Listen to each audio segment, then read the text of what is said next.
Today is the day. The Buffalo Bills veterans reporting to training camp, although they will not practice again until tomorrow. But all 32 teams are now in training camp, and we do expect tomorrow to hear from head coach Joe Brady and general manager Brandon Beane. But for today, stay tuned. Sal Capaccio is going to join the show at 5 as training camp does begin over at St. John Fisher. And cover of training camp on WGR is presented by Figo Car and Joyce, your border attorneys, by Outlet Liquor. When you need to stock up, it's the place to buy a case. What's your outlet? And by the Barnes Firm. Car crash, you've got to call the Barnes Firm. 1-800-8-million.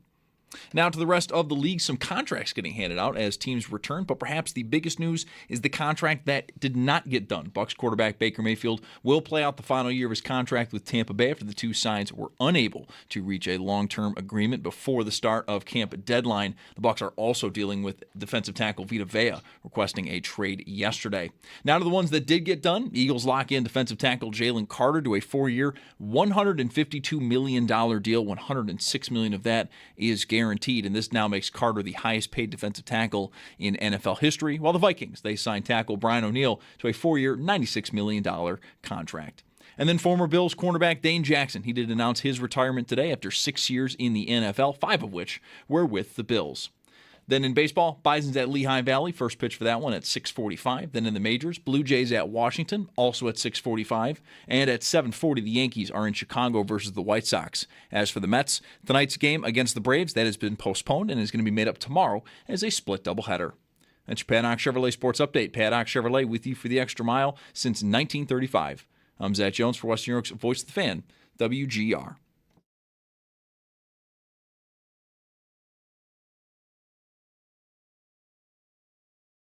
It's Mike Schopp. It's nothing you did. It's not you, it's me. It's not you. It's you, but you didn't cross me. And the Bulldog. Why did I choose? Why did I just stay in school? On WGR, Sports Radio 550. Yes, my old answering machine song right here. Has the show ever sounded older than a reference to an answering machine? I told you about this. I mean, we've said it all. I'm sure you've told me about this. I wrote a skit, right, with that song underneath my voice. Yeah, and played different Austin Powers clips in and out. I basically pretended to be having a conversation with Austin Powers. And that was what you got when you called my house. That must have been really annoying. I'm sure it was. I would not do it again now. I think I did. The movie is making a comeback. My first reaction to you saying that, and I know this is a forgotten era here that maybe the majority of our audience doesn't even know what we're talking about. Answering machines. Answering machines. Home phone lines, right? Plugged into the wall. What? Anyway, yeah, answering machines. And the tiny little tapes. I was going to say, I never did that, but I think I did. I think I remember trying to get a speaker, like everything, nothing was mobile, right? You had a stereo. There was no let me just turn this on this little wireless satellite speaker near the answering machine and record London Calling as my greeting. No, I think I probably unplugged the answering machine and brought it to the stereo and then sat there with it trying to get it just right. I think I absolutely did that at least once. That's how we made mixtapes. Right. Didn't you have to sort of do that? Oh, yeah. I can remember the last time I ever did that in one of my apartments. It was for Brad. You made a mixtape for Brad. Sitting there with a tape deck and a CD player and sitting cross-legged on the floor, I cannot possibly sit. I could do it, but a crane would need to be involved to get me back into the chair. But just sitting there with a pile of CDs and just doing that, making a mixtape. My friend and I wanted to make some sort of a version of the American Top 40 countdown. All right. So what we would have to do is have 2 tape recorders and then have the radio station on that was running the countdown and tape the songs from sort of take your one recording device over to the other one and hold it there very carefully to make not no wavering, right? Just get the whole song. And this would be like a tape, maybe a small handheld cassette recorder with a microphone. Maybe. Would you be doing that with? This is going to be 1983. incredible. Trying to make our own Yeah. countdown. I don't think I Let's ever put these songs in the right order. I don't think I ever had any.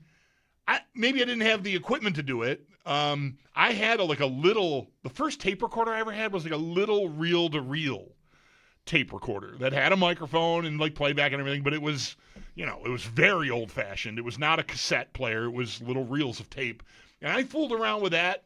I have an older cousin that tells a story about me and a friend of mine doing like a knockoff of the Disco Demolition Night at the White Sox game that he remembered being hilarious. Like when I got into radio, he said, "Do you remember when you and your friend Jesse made that tape about the Comiskey Park disco demolition thing?" And I'm like, take your disco records to the White Sox game, and between games of a doubleheader, maybe just destroy them on the field and we'll light a fire. They're going to blow them up. Yeah, like at second base. Wow. Yeah, that was a real thing. That happened. Yeah. Are they going to have something like that at the new Bill Stadium? And I think maybe there was a riot that ensued. Like that and like 10-cent beer night in Cleveland are two like legendary baseball events that turned into, I think, riots. Or at least unruly mobs. I don't know if the police were on horses with batons, but whatever. It got nuts. As you might expect. Maybe after tone-on-tone striping and frictionlessness, it might be time for the Bills to roll out a 10-cent beer game. That'll get you some friction. I mean, maybe the Jets. You get all kinds of friction with 10-cent beer night. Maybe Some good, some bad. Throw in a Jets game. 10-cent beers. Can you believe that? That was a real thing. Yes. Anyway, I never taped the radio. I never like the Bills. You've mentioned before, like you would the Sabres goals on the WBEN morning show and all this Bill sort of Lacey. thing that you would do. And I never had a phase where I did that. It might have just been, like I said, I didn't have the convenient equipment to do it. Maybe I would have wanted to do it. Wake up in the morning for school early enough so that I could record the sports section of the newscast on WBEN, and then later, if it was worthy, I could take a second device and basically just edit out the talking. So it was just the highlights. The highlights. Mm-hmm. And then I had a tape of, which I know exactly where it is in my house right now. I love that. I have a tape of Sabres and Bills highlights, like mid to late 80s. And it will be, no, I was going to say I could put it online to sell, but I'm not going to do that. If you're out there right now wondering how we've started here and how are we going to talk about this for 4 hours, don't worry. It's over. It's over. It's done. There's no plan. Because it has to be over, because it is time for Reverse AFC Power Rankings, powered by Empire Electric, your local neighborhood electricians, empireelectricians.com. It's football season, right? Again, another first day. It's Tomorrow's another first day. We've got tomorrow. Yeah, that's right. We got back-to-back first days because today is not really the first day of training camp. It's the day players report. For them, it probably is the first day of training. First day of school. But for us, there's no training. There's camping. They're finger quotes camping at St. John Fisher. But there's no training. First day of school. Like you never had a test. Usually not. You just sort of got to know everybody. Like this is your new classroom. I'm your teacher. Maybe we'll just talk a little bit about where we're going this year, where we're headed in the curriculum, but nothing hard. No laps. Boy, tests. I feel like there had to have been at least one teacher in my past that like sprang hey, I know it's the first day of school, but pop quiz. Yeah, maybe. Sure. What do you think you're doing, man? Mostly the first day. There's rules. What kind of tone does Joe Brady set? You guys think it's going to be easier. Guess what? Give me 20. Right. Everybody's talking like, under me, it's going to be easier. Drop and give me 20 right now. Let's go. Everybody. Last one up has to do 100. New sheriff. Reverse AFC Power Rankings. Okay, well, we did these last week and the week before when you were absent with Joe here. And, try to get it, get into a rhythm, get into a routine where we can actually start ranking these things like we're serious. 16.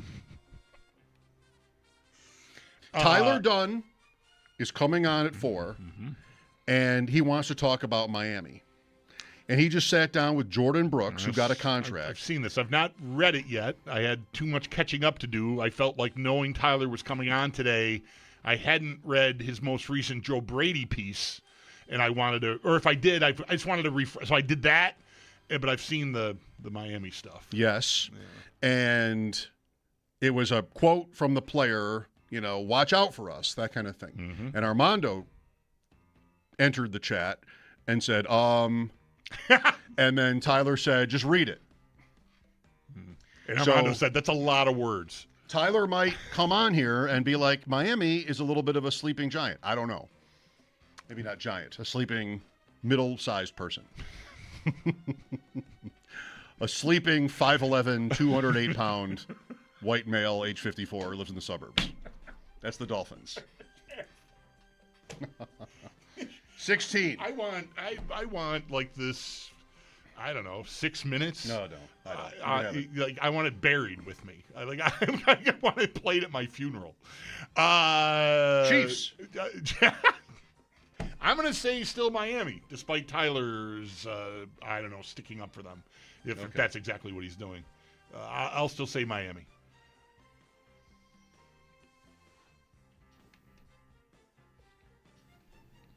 Okay. Miami. Anyone else? I'll say Miami. I wasn't serious before. I sneezed. And the Chiefs came out. I was just sneezing. 15.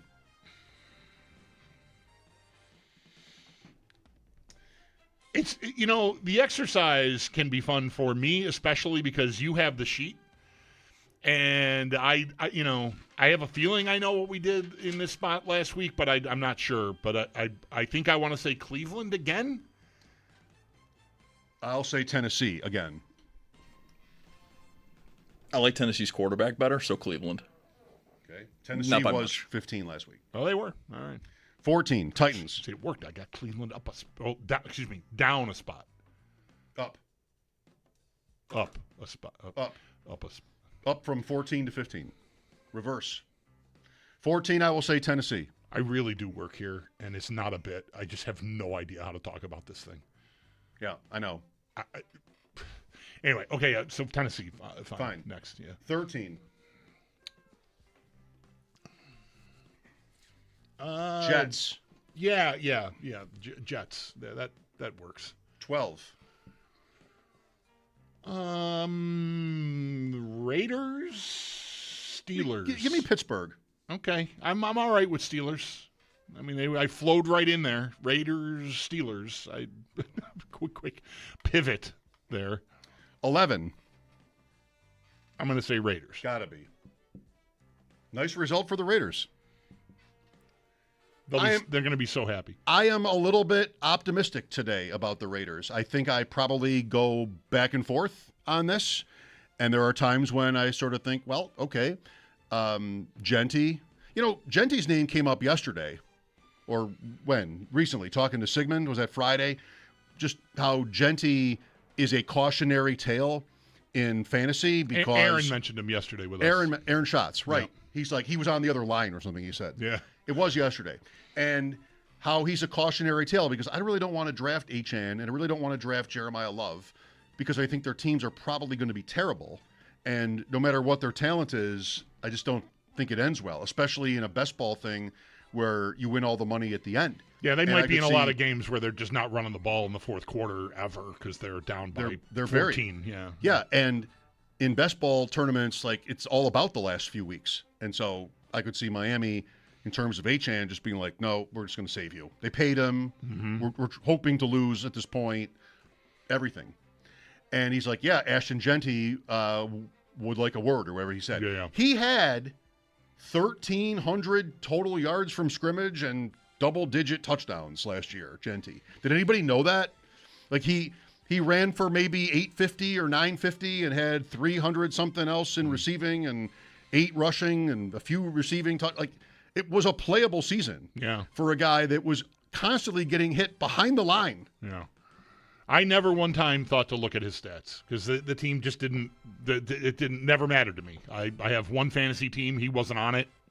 It couldn't be less relevant to my life. I still think of Ross Tucker when I think of Genty sometimes, because whenever it was, maybe before that draft, we were talking to him, and like, oh, here's this Ashton Genty, like the world's greatest running back prospect. He's like, you know what I'm going to say? He's like, I hear about this guy, and I'm sure he's super talented, but what I get is like he's got this world record setting stat for yards gained after contact. How about just miss a tackle once? Make guys miss. How about make somebody miss? That's what he said. Right. How about make someone miss? Right. And I took that to ADP chasing, and they all just like slacked, like, oh, you can't say that. 10. Yesterday, also, Aaron Schatz mentioned Indianapolis as maybe like sneaky good. Yeah. People don't appreciate how good they were through 10, 11 games last year. They're always 10th. Is there anybody else you would consider here from who's left? No, they're, to me, easily 10th.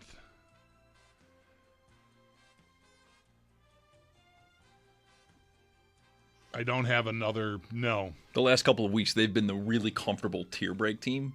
It also doesn't help. Daniel Jones, the health thing, cool. We didn't get to see a full season, though, of the reclamation project. It does fall apart for him, even a little bit before the injury. Yeah. I wish I could, in good conscience, name anybody else. Like, the same Aaron Schatz thinks Houston is the best team in the conference. They could be 10th. What's Houston? Quarterback might not even be good. Yeah. We do this with Indianapolis. Okay, they've got good surrounding talent. It's just that the defense in Houston is so, I think, elite. If that's sticky, to me, they'll be better than Indianapolis. But And the Bengals would be heresy, even though they were 6-11, and the Chiefs would be heresy, even though they were 6-11. I mean, heresy is a little strong. Obviously, you're working on the radio. I think it would be wrong. Like my opinion is that those teams are better than Indianapolis, but I don't have to be right about that. All right, if you're both on Indy, that's that. I'll just say Kansas City. Indianapolis at 10. 9. I'll go Kansas City with you here. Yeah, I like Kansas City here. Okay. I just got to give, like, both quarterbacks coming up. I know that's not the entirety of the thing. Maybe Indy's even got a better roster than Kansas City has at this point. But both quarterbacks coming off season-ending injuries, well ahead of expected timelines. One is Patrick Mahomes. One is Daniel Jones. I gotta at least give the nod to right. Mahomes. I think when you put it that way, it's like, come on. All right, Chiefs at 9. No banner for that. 8. Baltimore. He's going to go Chargers. I was thinking about Baltimore. Didn't have the courage to say it. Here's your chance. You're my hero. Baltimore. Let's put Baltimore there. Let's do it. Yeah. I watched Matt and Jared at Draft Sharks today on the Ravens, like a 20-minute video on their players from a fantasy standpoint, and they're really interesting because you have all these, I texted with Jared about it, you have all these logical reasons to think everything's turning up now in Baltimore. New coach, everything last year was just like, they ran almost the fewest plays per game in the league. Jackson injured. Even before he had a back injury. He had the injury where he missed time. He might have been hurt after he came back from the injury. Henry's age. Andrew's age. Like, there are all these. Mm-hmm. It's like a ping pong match with the Ravens. Like, there's all these reasons to think they'll be back. And then all these other reasons to think, well, maybe they're not going to be back. Like, they're older and what's left in the tank with Baltimore. So they're really interesting. Cincinnati's easier. Cincinnati, their defense can't be worse. Their offensive line is thought to be better. They've got all the same world-class skill position guys. Like, why shouldn't the Bengals be a lot better? The Ravens are different. Yeah. I definitely like the Bengals more than I like the Ravens going into the season. But I'm maybe unreasonably bullish on the Bengals. Okay. 7. Did you say I'm still with the Chargers. Yeah, I'll go Chargers here. Okay. Same thought as always. Like, okay, do it. Before I'm going to push you up to the top 4 or 5 here, or down. Mm-hmm. I need to see. It's every year with them. So, Justin Herbert engaged. Yeah. That happened today. See the song?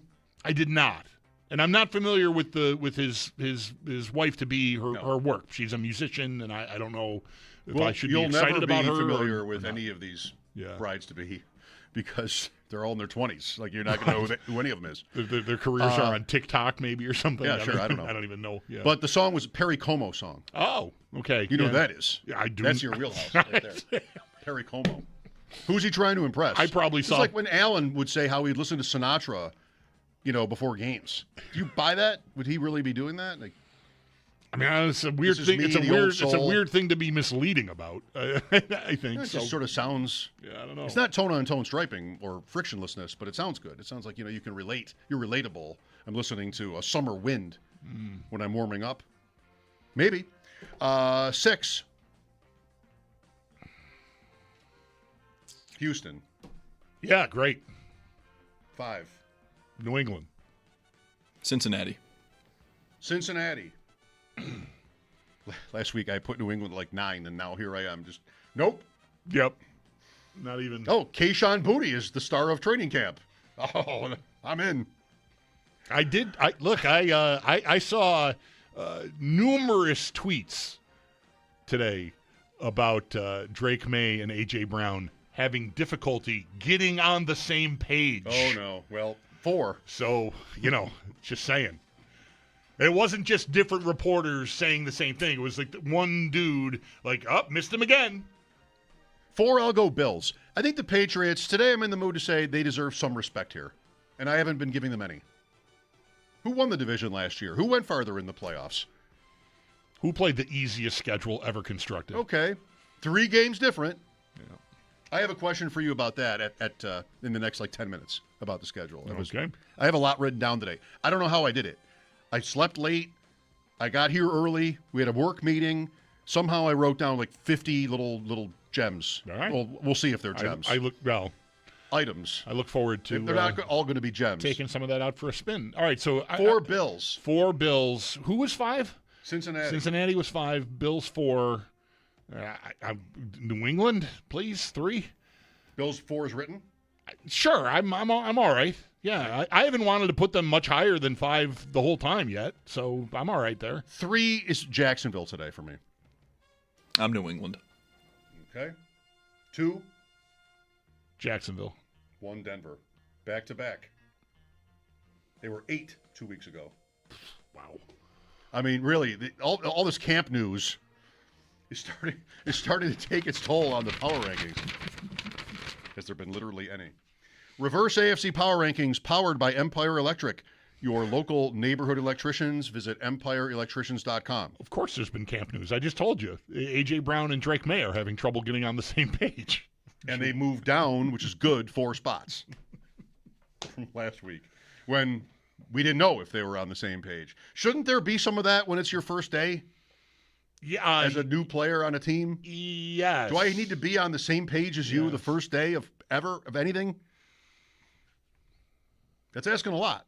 I think so. I mean, there was probably mini camp stuff. We'll see. Maybe he wasn't even on the team yet. Yeah, the trade was pretty late. It had to wait until after June. Or June 1st. Maybe he hasn't practiced there at all. With them. all. Yeah. No, they're not on the same page. Wow. I look forward. Stop the presses. I can't wait until tomorrow at this time when by the time I get up, I'll probably get up before practice starts. I think practice is very early, though.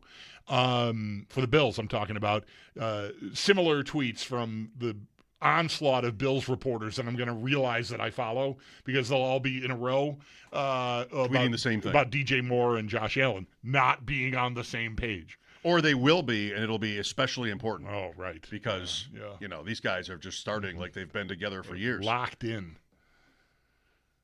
Yeah, let me know how that I will. reads. I will. Probably right now at this time, we'll be talking about it tomorrow. I look forward to it. Your thoughts on Joe Brady taking over first year as the head coach with camp getting underway tomorrow. They're on the field. Today they've reported. We'll get Sal in later and see what he knows about what happened today, if there is anything that happened. Maybe some injury news. We'll see. Tyler Dunn before that. That'll be at 4. Get ready for Tyler to pump up the Miami Dolphins. That's not fair to him. He doesn't have to do that. But he's just written something where the Dolphins are portrayed in a more favorable light than you've seen in a while. So that'll be part of our conversation with Tyler. Looking ahead to the season, 803-0550 for us. Mike Schopp and the Bulldog. Thanks for listening. This is WGR. For more comfort. Now's the perfect time to make yourself comfortable with a new electric heating and cooling system from Belknap. In Western New York, summer and winter bring extreme temperature conditions. Make yourself comfortable with Mitsubishi electric heat pumps, designed to keep your home cool in the summer and warm in the winter, no matter how hot or cold it gets outside. Call Belknap today to learn more. I'm Gary Garfalo, president of Belknap. We work on your schedule. We don't charge more for weekends and evenings. That's why we say, give Belknap a ring.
Deion Dawkins, the year 2042, promoting the Deion Dawkins Even Money podcast and that myfrontpage.com or some version of it.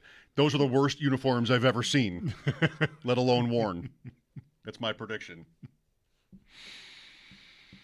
I say I slept in. I sleep too much, but only because I was awake from like 3 to 5 from the thunderstorms. It was a light show. I mean, a couple of them, the thunder claps sounded like gunshots at my place. So I was up a lot last night. I heard a little, but I managed to. It didn't bother me. I was up bright and early today. I'm lucky 7 on the clock that I can get away with it. Yeah, right. That I can make up the sleep. It is summer too. Yeah, I mean, it's like you got to get up to drive kids to school or anything. No, that's still about a month out. So yeah. Yesterday we talked about the uniforms quite a lot, and I was stuck on the incredible wording, the descriptions of each element of the jersey. I said at one point, can't something just not mean anything? Does the striping have to tell us something about rail yards? And does it all have to really, is it necessary that it all be so explainable? And several people through Twitter and an email or two I got were like, well, of course that was AI that wrote that. I don't care. Right. I mean, they're still holding it up and putting it out there. I mean, it's one thing they want you to know. It's one thing for a school district, which I think I respect. I mean, for a school district to use artificial intelligence, I mean, this is public money, and okay, maybe there's. I have a friend who's in that world, and he swears by the value of it and all that. For a National Football League team to just push a button to write an explanation of its uniform designs, that's even worse. Like you can't, and not you edit can't hire it at all because a writer a lot of it sounds like way over serious. Like the whole thing read like an SNL skit. That might be where you get frictionless, and that might be where you get tone on tone, and that might be where you get micro something. We got to flake. that late. It took me until 5:30 to say it. Don't have an actual person for that. If that's how it is, like if they have an actual person for it, that's amazing. And there's a West Wing episode where they're introducing the new vice president, but nobody respects him. So just to be funny, the two speechwriters write this whole thing about how terrible he is, and it ends up making the teleprompter. And okay, well, this is almost like that. Yeah, you're writing it to make fun of it. I didn't get these emails, so I don't, know all the context and all the things that were objecting to what you had to say about all that. But if it's AI or not, like they released it into the world as validation for their uniforms and an explanation for their uniforms. And I don't care. A human, AI, whatever, it was ridiculous. It's just so bad. I mean, a lot of it was just, and I don't. Sometimes you might want a person for a job. Yeah. Or a person if you can afford it. To maybe even go through and say, like, tone-on-tone striping does not sound like something we should be putting out to our fans. That sentence, it just sounds ridiculous. Section E, that sentence is crazy. Yeah. I told you I had a question. You mentioned the Patriots schedule. Everybody loves to talk about that and how easy it was and how they were, the beneficiaries of the world's easiest schedule. This year, now this is not, of course, about the order of games or even home and away, because there are differences there. But the Bills and the Patriots play 3 games against teams that the other doesn't play. 17 games. 14 are against the same teams. The 6 in the division, including the 2 against each other. The 4 against the AFC West, and the 4 against the NFC North. 14. The Bills play Baltimore, at Houston, at the Rams. The Patriots play Pittsburgh, at Jacksonville, at Seattle. Who has it better? I think New England got the break there, even though they have the first play. The Pittsburgh-Baltimore is the biggest one. To me, Seattle-Rams, both of those games are, to me, they're both on the road. They're equally hard to me. I don't flip a coin on that. Okay. So to me, that's a push. I think I'd rather play Seattle. Okay. then that even enhances that they got, because Pittsburgh, Baltimore to me is, even though I don't know, like where did we put Baltimore in the rankings? Whatever, they were 7. below the Steelers. I know that. Very good. So yeah, I know. I really thought about it. I had to really think about it. Like 17 games versus 16. Like that's where I'm at with this thing. Anyway, and what's the third game that's different? I'm sorry. Houston or Jacksonville, both away. Would you rather go to Houston or Jacksonville? I think I'd rather go to Jacksonville. I think those are pretty close again, but the fact that the Bills just won in Jacksonville in January in the playoffs, and Houston has pretty much been a house of horrors for them, I also would rather play Jacksonville. But I don't know, opponent-wise, I think they're probably – I like Jacksonville more than Houston on the season.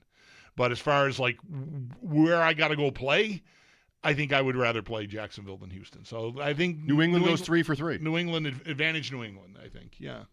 Yeah, which is weird because they're the first-place team. And the Bills had that last year. They were the first-place team, and New England was – where were they? Were they last? They were bad the year before. Yes, they would have had the first overall pick had they not won their last game against the Bills. It's not the same comp because they played like a third or a fourth place schedule, whatever it was. But they did lose to the Raiders as a Right. part of that. That was a one-off game where the Bills would have played Kansas City Right. last year, and so that they didn't exactly take advantage of that. But the rest of it, I guess they did okay. Yeah. New England. Did you see Warren Sharp's breakdown of the schedule in halves? No. This was I came across it last night, I guess. It was out there during the day yesterday, I suppose. But he did weeks 1 through now I'm looking at it. Sorry, I've got the wrong thing loaded up on my screen. He like weeks 1 through 8 is what I thought I saw, and then 9 through 18. Bills' front half is much tougher. Front half is third hardest in the league. Back half is third easiest, according to his numbers. Okay. I mean, where do you draw that line? Like, that's both Dolphin and both Jet games are in the second half. Okay, that obviously would have a that huge, carries a lot of weight. Yeah, that would be a big, impactful part of that. But it's still Chicago. It's still at Green Bay. Mm-hmm. It's still Kansas City. If you're going by schedule, they were 6-11, so that doesn't even look bad. It's still at Denver on Christmas. Yeah. So there's meat in the second half. One of the New England games is in there, but yeah, that's right. Actually, now I'm looking. Yeah, no, it is 9 through 18, 1 through 8. I misread it when I first looked at it today. So I thought that was kind of interesting. It was kind of funny. Like one commenter read it backwards, and because I retweeted it. Like the Bills' first 5. How in the world do they have the third easiest schedule at the front half of this guy? I'm like, you inverted it. See, of all people to point that out, as someone who struggles with the reverse element, Right? I had it.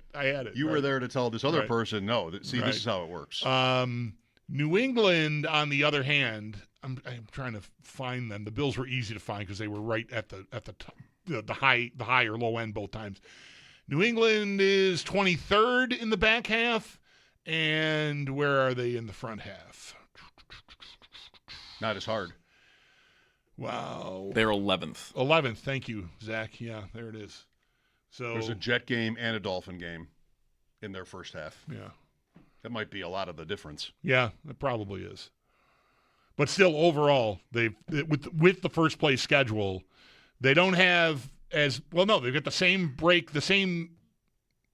No, their easy part is as easy as the Bills, but their hard part is no. I got that wrong. What am I doing? I don't know. I don't know what confused. I'm doing. I'm confusing myself, which is not what I wanted to do, obviously. The Patriots play the Lions in Germany this year.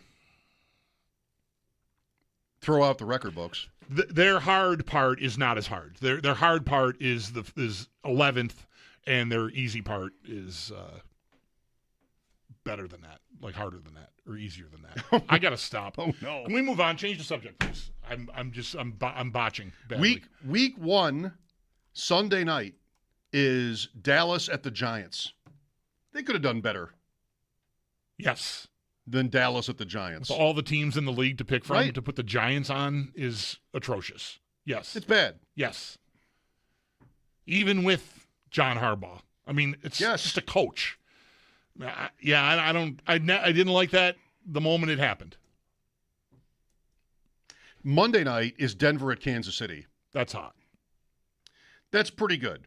The uniforms don't work well together. For orange and red. Right, but for a Monday, for even, that's pretty good. That's a good Monday night. Either let's just sort of, camp is starting. Let's all just sort of get up to speed here.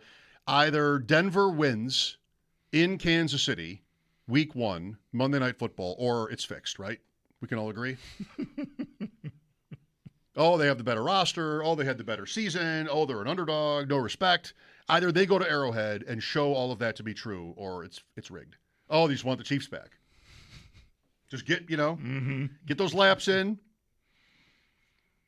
The Bills are in Houston, week 1.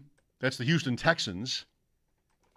The former Houston team, the Tennessee Titans, host the Jets at the same time, Sunday, week 1. I saw a Bum Phillips style cowboy hat, which I think could be called a cowboy hat, but with the Houston Oilers colors and logo on it. And I thought maybe you would want that for like a present. Would you wear it? Would you wear a Houston Oilers light blue, love you blue Bum Phillips hat to work? Are you asking me this question because I botched the Warren Sharp thing so badly? No, is that a bad question? I mean, why would I? You love the Oilers. I loved the Oilers. You love hats. Yes.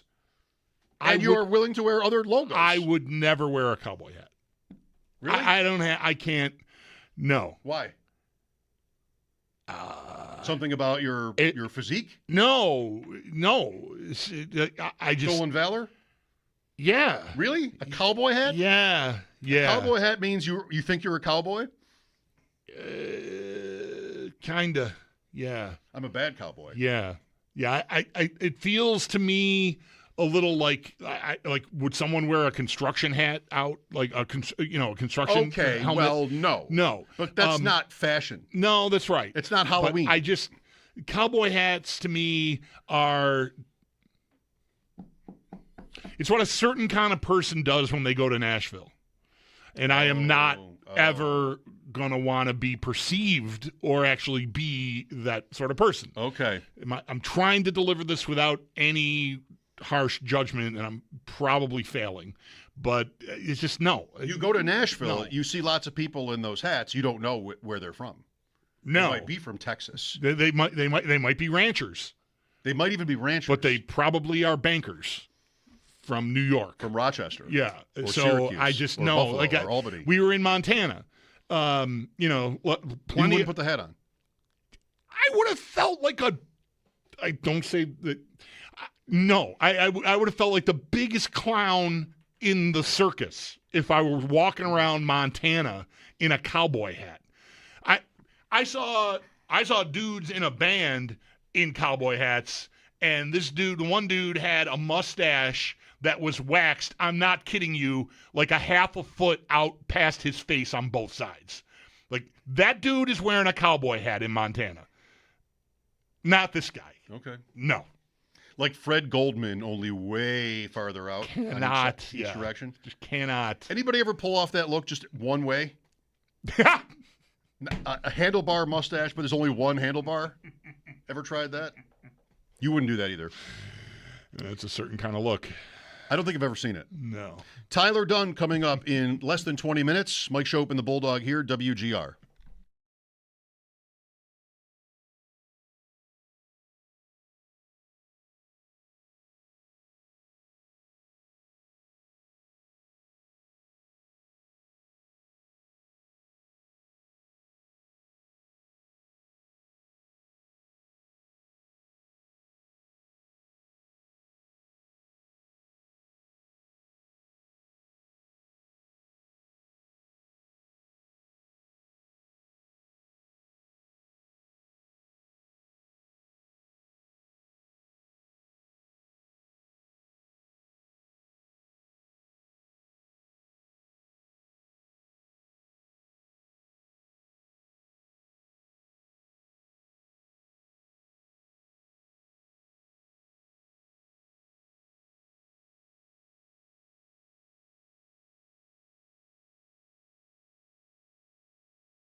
Hadn't seen so long, all the feels are gone.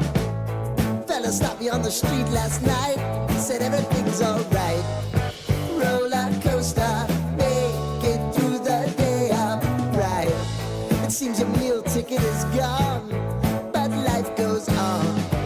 I could never imagine something better. Yeah, right. Now you're cooking on high heat in the middle of the street.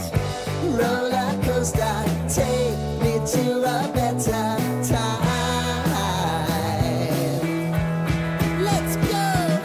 All sing your high line with the roller coaster of life. Yeah. It's time to all choose your timeline on the roller coaster of life.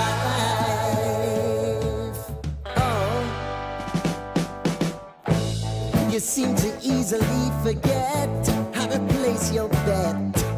When everyday life gets you down, you gotta steal the crown. Got to own it. Don't bitch and moan about it, please. God forbid you scrape your knees, and it's nothing to sneeze at. Oh, I've told you over and over again. You gotta get both hands around it and make your own plans. Roller coaster, it's taking over. It's about time.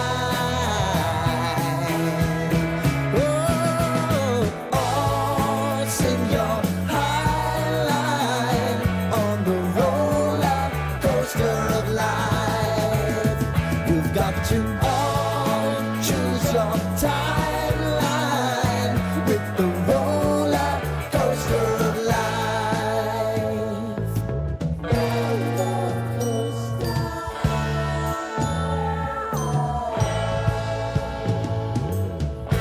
I want to go down the rabbit hole, down the rabbit hole of life.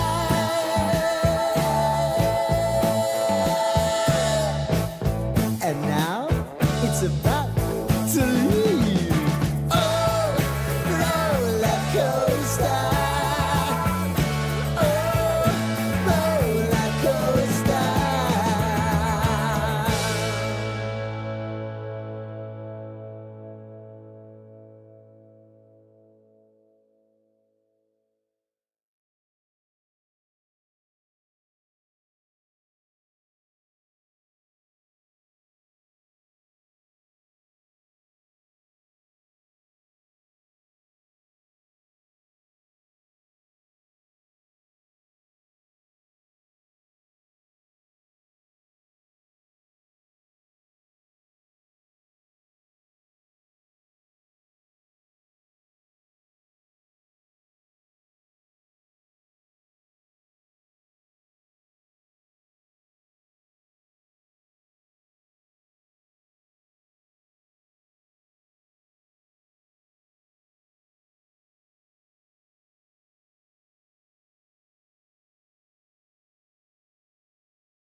Tyler Dunn coming up just after 4 Eastern, 7:30 tonight. ADP Chasing Bulldog. So for tonight's episode, we all were asked, who is the worst click on the board? This is a nice little setup for Tyler. Hint, hint. Who is the worst click in fantasy? And I'll tell you who I picked. Are you using click for pick? Yeah. Here, okay. All right. Who is the worst pick in fantasy? I don't want to sound all, like Boltnower or chop it up. Yeah, no, I'm not trying for that. That's what I this time. Right, gotcha. Who would you never pick? And I think I'll find out tonight. I think my choice is going to be a thing. Does it have to be somebody that normally would be picked? Yeah, it's about when they would go. It's like I don't want to. Yeah, right. I don't want to like tell you don't pick Terrell Shavers. He's going to miss a part. Like, come on. I have more respect for my listeners and audience. Gotcha. Right. That. So it's someone. Yeah. Okay. Marvin Harrison Jr. Good choice.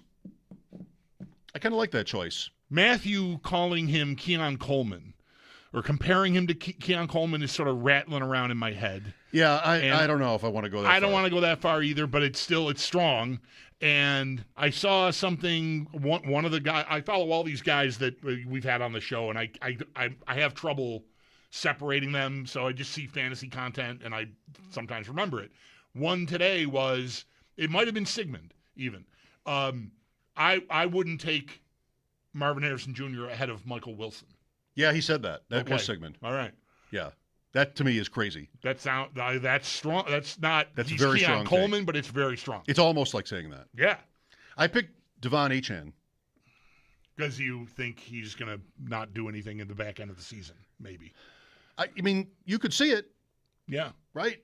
Playing out that way. Yeah. If they're 2-9 and he's getting 25 touches a game, which is probably going okay, but if they're so bad, maybe not that well, where you could pick, I mean, really, James Cook, Ashton Genty, O'Marion Hampton, Kenneth Walker, Chase Brown, Saquon Barkley, all around the same time of drafts, like 1-2 turn.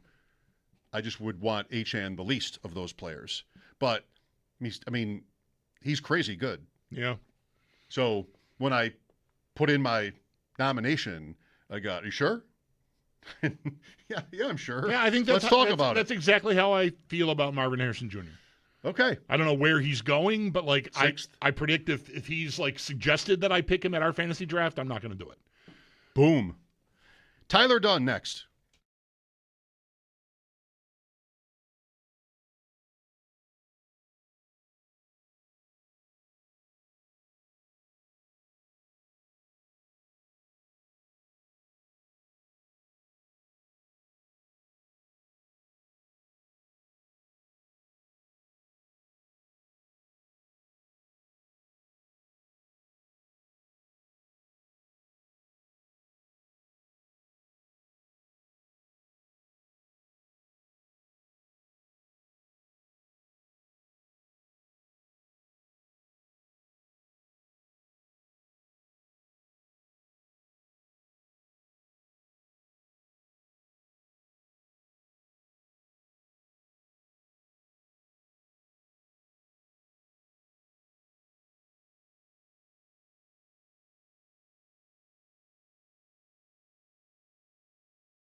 Another football is back day has arrived as Buffalo Bills veterans are reporting to training camp today. And as of today, all 32 teams are now in training camp. The Bills' first practice, though, is not until tomorrow, where we also expect to hear from head coach Joe Brady and general manager Brandon Beane. But for today, stay tuned. Sal Capaccio is going to join the show at 5 as camp does begin. And coverage of training camp on WGR is presented by Figo Car and Joyce, your border attorneys, by Outlet Liquor. When you need to stock up, it's the place to buy a case. What's your outlet? And by the Barnes Firm. Car crash? You've got to call the Barnes Firm. 1-800-8-MILLION. Now to the rest of the league. Plenty of contract news from today, but perhaps the biggest news is the contract that did not get done, as Bucs quarterback Baker Mayfield will play out the final year of his deal with Tampa after the two sides were not able to reach a long-term agreement before the start of the camp deadline. The Bucs are also dealing with a Vita Vea requesting a trade yesterday. Now to the deals that did get done this afternoon. Eagles lock in defensive tackle Jalen Cardle to a 4-year, $152 million deal. $106 million of that is guaranteed. That does make Carter the highest paid defensive tackle in NFL history. While the Vikings, they signed tackle Brian O'Neill to a 4-year, $96 million contract. And in baseball, Bison's at Lehigh Valley. First pitch for that one at 6:45. While in the majors, Blue Jays at Washington, also at 6:45. And at 7:40, the Yankees. They're in Chicago versus the White Sox. As for the Mets, tonight's game against the Braves has been postponed. It is going to be made up tomorrow afternoon as a split doubleheader. That's your Paddock Chevrolet Sports Update. Paddock Chevrolet with you for the extra mile since 1935. I'm Zach Jones for Western New York's Voice of the Fan, WGR.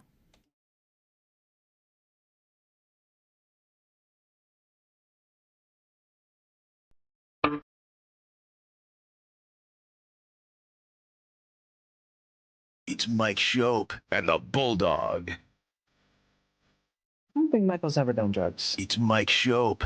I don't know if anyone's ever offered him any. Let's go over some of the symptoms of marijuana use, shall we?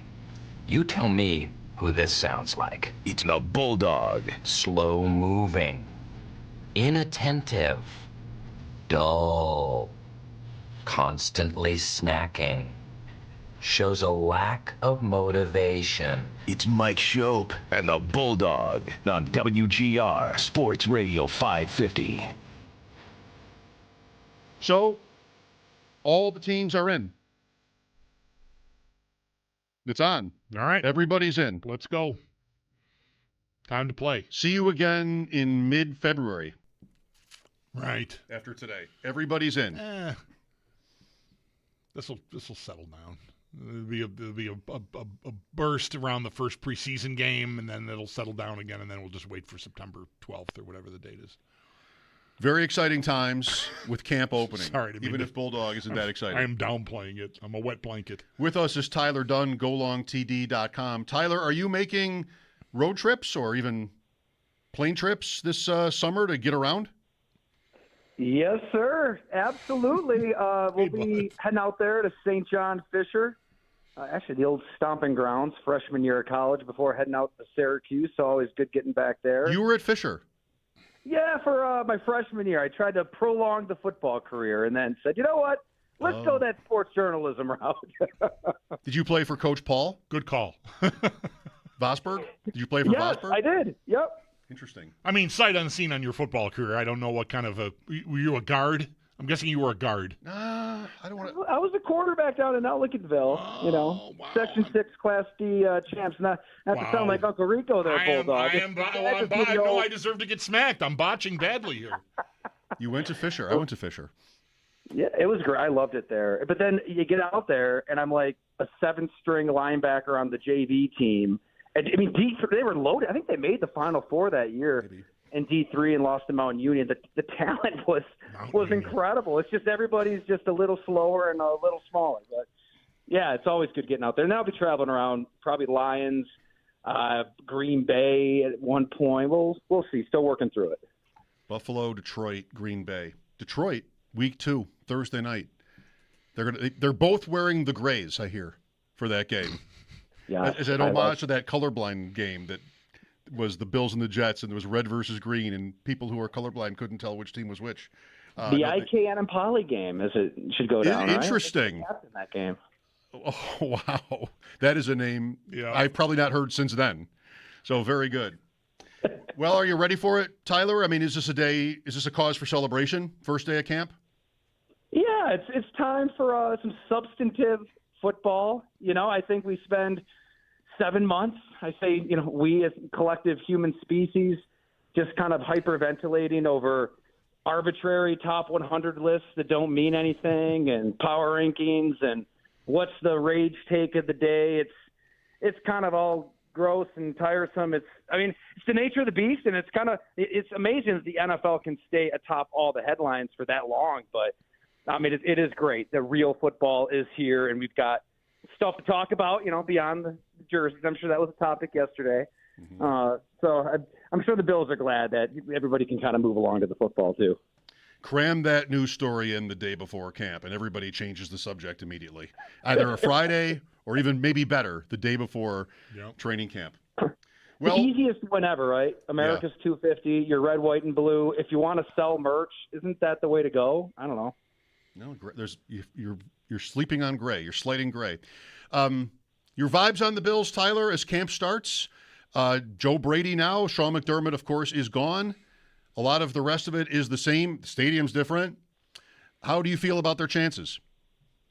You know what? I was thinking about this team, day one, year one, training camp, the expectations. I just go back to this might have been the day that Sean McDermott was fired, and there was a source there with the team who was pretty blunt when I was talking to him about it all. He's like, whoever they hire, the expectations are going to be Super Bowl or bust. Like, fair or unfair, that's where things are, right? It's been close to a decade, banging on the door, unable to bust it down, and it was time. We talked about it ad nauseum. It was time. So whoever you brought in was just going to have to embrace that, because any talk of, establishing a culture and this being a process, and the fans would read right through that. Nobody wants to hear that. So I thought it was going to be really interesting to see who they hired, if they would realize that they've got to get to the big game in year one. I don't know. I'm sure you guys have talked about this as well. I feel like that's got to be the realistic bar. Would they embrace it? Would they filibuster and try to change the subject and sitting down with Joe Brady for a couple hours at one point this offseason? I really got the sense that he gets it. He's been here for some of those playoff scars. And I think that's a good thing. You don't want to completely hit reset on the most important relationship.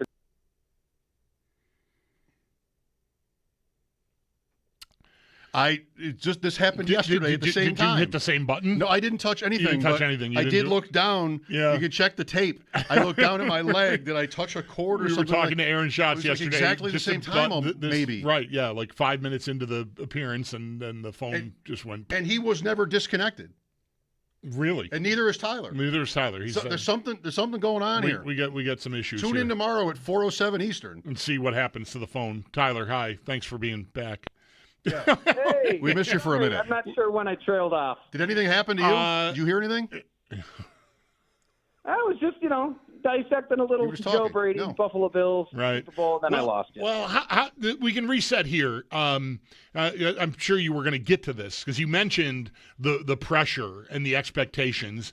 I just reread your long 2-part Brady piece, knowing we were going to talk to you today. How do you feel having sat with him for the amount of time that you did? How is he sitting with that pressure and those expectations as not just a new head coach of the Bills, but a first-time head coach ever at this point? The thing is, nobody has a clue how they're going to respond as a head coach if they've never done it before. So they could be 3-5 at one point. Everybody's losing their minds. Everybody's pointing the finger at him. How does he deal with that pressure? Right? It's a lonely, lonely job. That's what one long-time vet on the Bills told me, who actually loves Joe. He's like, nobody has a clue how he'll react to the inherent pressure of the position. But I'll say this. I feel like personality-wise, this is exactly what you're looking for when it comes to that pressure. I think you want to, and you see this with every team when they fire one coach and hire a new one. It's always somebody different. Yeah. You see it down in Miami for sure. But with Buffalo, I think Sean McDermott such a perfect coach at the perfect time was the planning and the meticulous attention to detail. We were in his office ahead of the playoffs in 24, and he's busting out the pamphlet of I have my team prepared for every possible scenario. And he's breaking it down and game situations and stuff during the week. He wants them to be ultra prepared, and Lord knows they needed that at one point. I think what they need now is somebody who can think on their feet. That play clock is dripping down. It's the fourth quarter, and you've got to make a decision right now. I think Joe Brady, somebody who got his start in the sport, just sprinting onto the field when a high school teammate got hurt, and he's like the sixth string wide receiver, catching a pass, and next thing you know, he's a collegiate player. Next thing you know, he's sleeping on hotel floors to become a coach. He reacts, and he thinks on his toes. He thinks on his feet. He doesn't lose the plot. I think you want a coach who can see the forest from the trees, and he does, right? When he talks about they've got to play us, they've got to play Josh Allen. We're not going to obsess over this one minute detail. But where it kind of gets interesting, look at their week one opponent, fellas. They've got the Houston Texans, where, okay, they've got to play Josh Allen, they've got to play us. If you just line up and try to block them one-on-one like you did last year, good luck. I know people down there in Houston, and they're really hoping Buffalo does that again.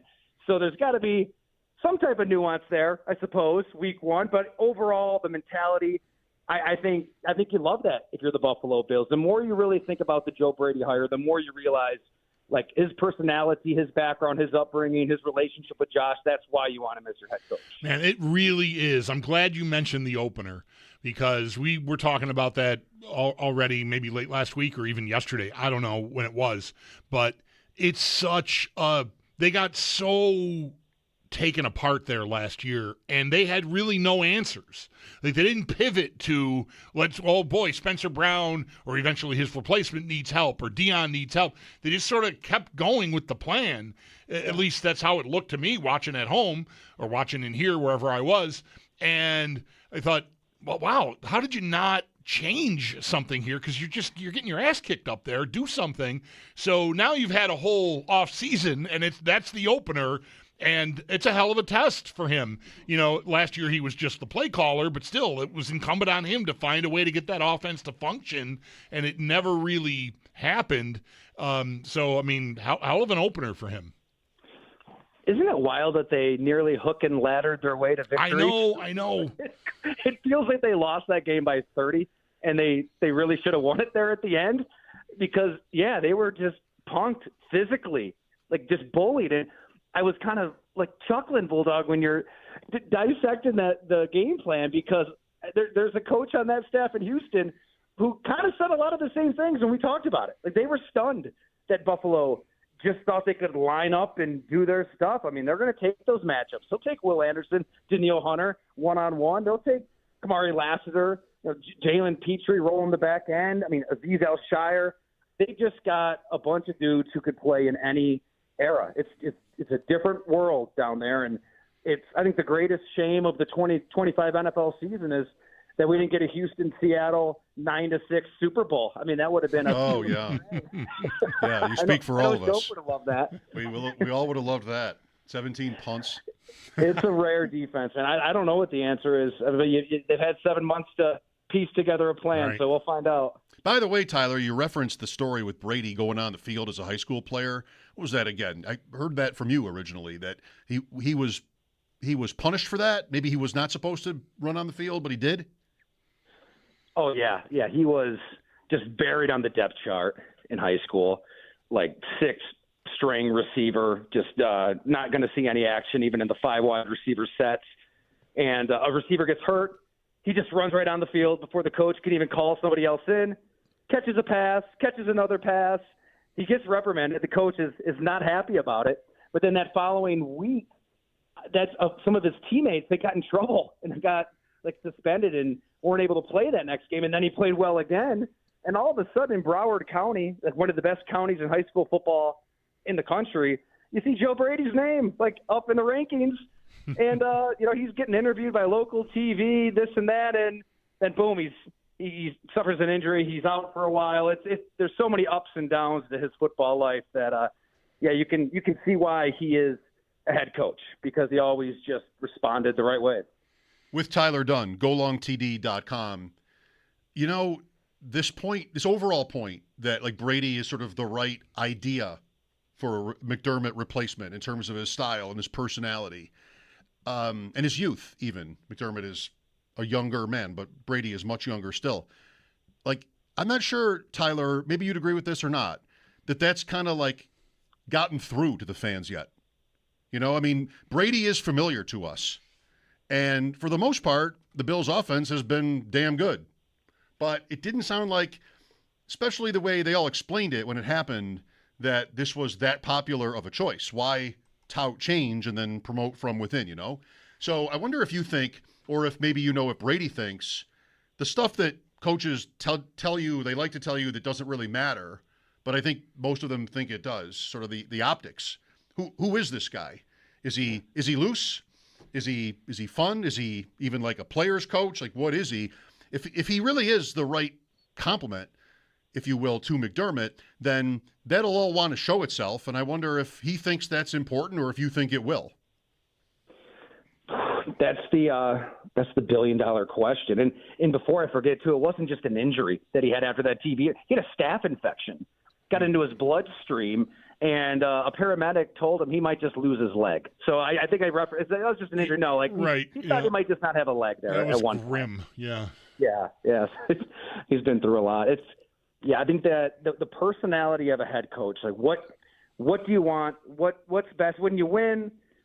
And the getting's good. We all in the media tend to narrate that as the blueprint. That's what you want. I mean, there was a point where Mike McDaniel is just inventing plays. They're scoring 70 on Denver. It's ridiculous, 2 a time. Tyreek Hill.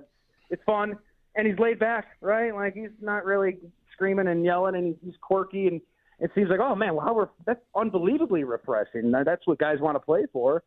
And then you swing it over, and there's been a lot of Super Bowl winners who had the drill sergeant. And you read about Bill Belichick and how he ran the show behind the scenes in New England. It's the other extreme. I think it matters, what does your team need in that moment in time? Because in 2015, obviously the Bills needed structure. They needed organization and discipline, and that's what was required then. I think right now is, they're not swinging to a Mike McDaniel. They're not swinging to country club atmosphere by any means. I think they're going to a familiar face. This is somebody that offensive players, defensive players, special teamers, administrators, everybody in the building, they're familiar with how Joe Brady operates day to day. I mean, that's, fast twitch in the hand at 4 a.m. going to work. And I think that matters. And they know, the general vibe of the team is going to be a certain temperature day in and day out. Now, the question is, okay, when he's got to be tough, is he going to be tough? And I remember asking Joe that when it comes to Josh Allen, and he said, they'll be on each other. They'll be cursing at each other. They'll be trying to butt heads to reach a solution. And I take him at his word. I think that the fact that they do know each other, they've got some sweat equity built up. There's some real love there, similar to the Dayball relationship that Allen had. That then you can be hard on a quarterback because he knows it's coming from the right place. And they've got a good relationship. It all starts there, and then it's going to filter through the rest of the team. The hire that we probably should be thinking about more is Pete Carmichael too. He's been around forever. He stayed in New Orleans forever for a reason. He's got a ton of experience. He's really, really smart. I think how he pieced together this staff plays into this whole question as well. It seems like a really strong staff, at least, day one here of training camp. Brady and Allen are only 6 years apart. Right. Wow, that's a great point. 36, Brady. I doubt specifically from Brady how long he may have thought about or worked on what he's going to say the first day of camp in front of an auditorium of 90 guys or whatever they're going to have there. Have you ever asked any coach how long they've thought about or worked on that speech? First impression? God, that's a great question because you can game plan for a speech and overthink it to the point of making analogies you shouldn't make. Mm-hmm. That's one way to go about it. I didn't think, and that also elsewhere, I didn't think John Harbaugh's viral speech was terrible. It wasn't great. It was pretty cringy. To me, Tyler, it was really cringy for someone who's done it 19 times. Yeah. It was just like, whoa. I think Totally. he was trying to instill pride in the team that those guys were on, like New York Giants. I'm new here. Think about, listen to that. New York Giants. That's what Harbaugh kept saying over and over. Yeah. New York Giants. Yeah. They've been so bad for so long, but, maybe if you say the words New York Giants enough times, people will forget that. Right, exactly. To me, my takeaway of watching that is, man, it's hard to give these speeches. Yeah. I mean, yeah. First impressions are powerful for a reason. Like, it's immediately, before you even say a word, just the way you look at those players in the auditorium, in your body language, they're going to draw conclusions right away. A lot's happened with Mike Vrabel since his first speech, and we'd be spending hours talking about it. But I thought he nailed it last year. His was great. I've heard of disaster speeches. God, there's one coach I walked right in front of everybody with a big sombrero on, trying to make it comedy hour, and everybody kind of looked at him like he had 10 eyeballs. So It can go wrong. It can go right. I feel like Joe, he's done it with the offense.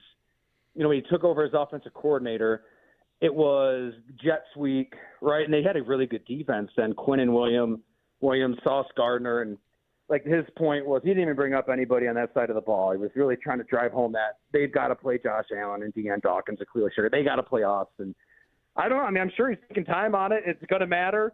And then, the games happen and nobody remembers at all what you said. Right. Speech one.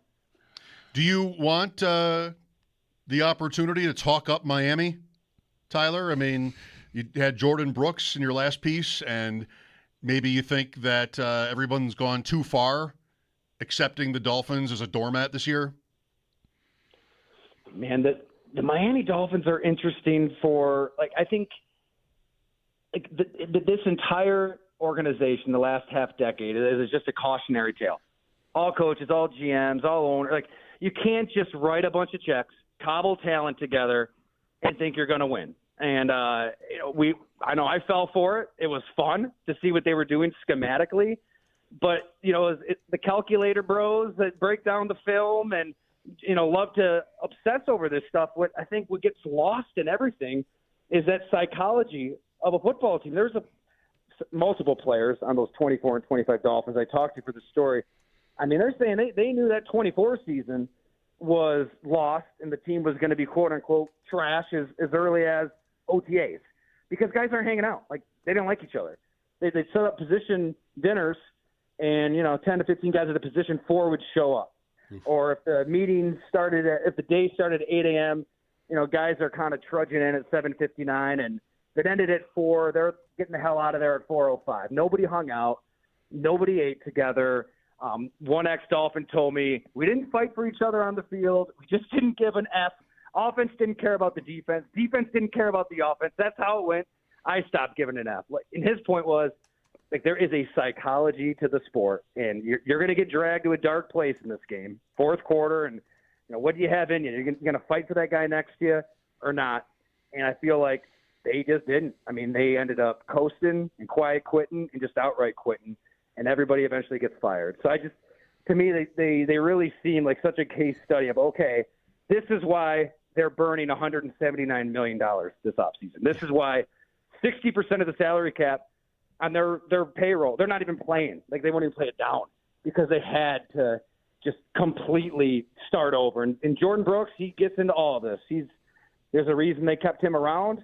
He saw this in the moment, called it soft, called guys out publicly, privately, and kind of wants to be a force of good, force of change there. So I don't know if they're going to win this year. I think they'll probably be better than people think. And all that other stuff beyond the X's and O's and the talent acquisition, football is such a human game. What do you think of the coach? Again, it kind of comes to that swing where you had the scheme expert. Now you're swinging to a culture setter, a tone setter, and I think Jeff Hafley is all of that. And I've talked to a lot of coaches who have had him as a boss, and they love him. They just think that he prioritizes the right stuff, thinks big picture.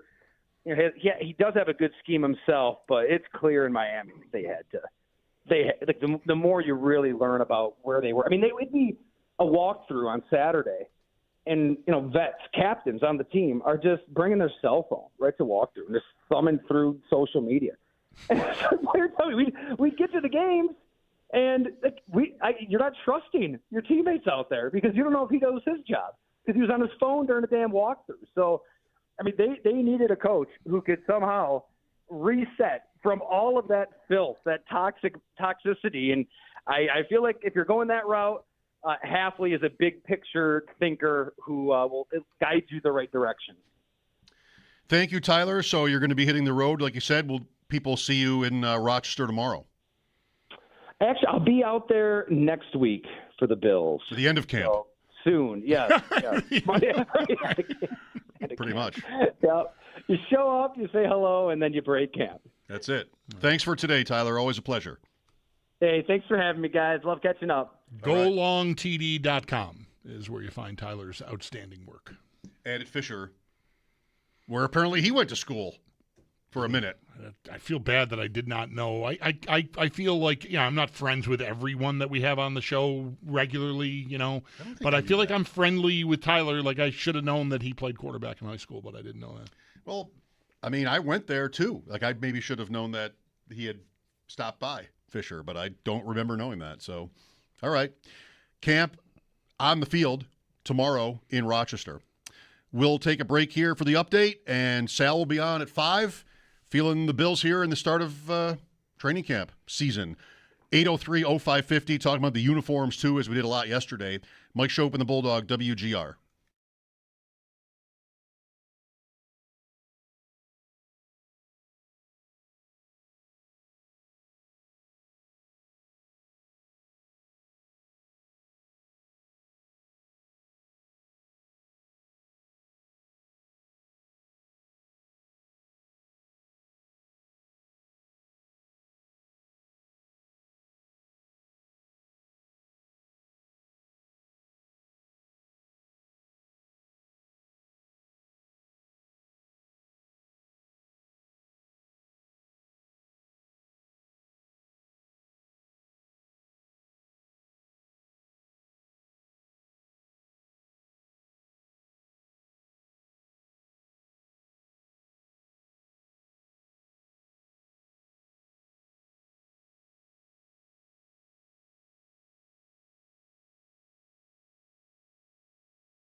Another sign that football is back.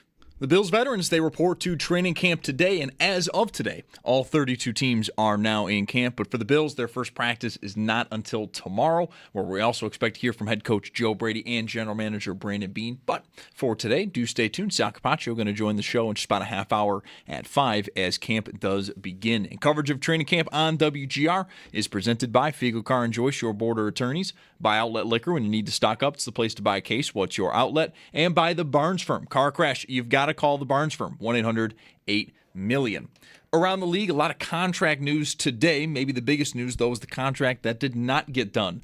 Bucs quarterback Baker Mayfield is going to play out the final year of his contract with Tampa Bay after the two sides were unable to reach a long-term deal before Mayfield's self-imposed deadline, the start of camp. Bucs are also dealing with defensive tackle Vita Vea requesting a trade yesterday. Now to the deals that did get done this afternoon. Eagles lock in defensive tackle Jalen Carter, 4 years, $152 million deal. $106 million of that is guaranteed. Thus, Carter is now the highest paid defensive tackle in NFL history. And then the Vikings signed tackle Brian O'Neill to a 4-year, $96 million contract. And then former Bills cornerback Dane Jackson, he did announce his retirement today after 6 years in the NFL, 5 of which were with the Bills. That's your Pat Knox Chevrolet Sports Headlines. Pat Knox Chevrolet with you for the extra mile since 1935. I'm Zach Jones for Western New York's Voice of the Fan, WGR.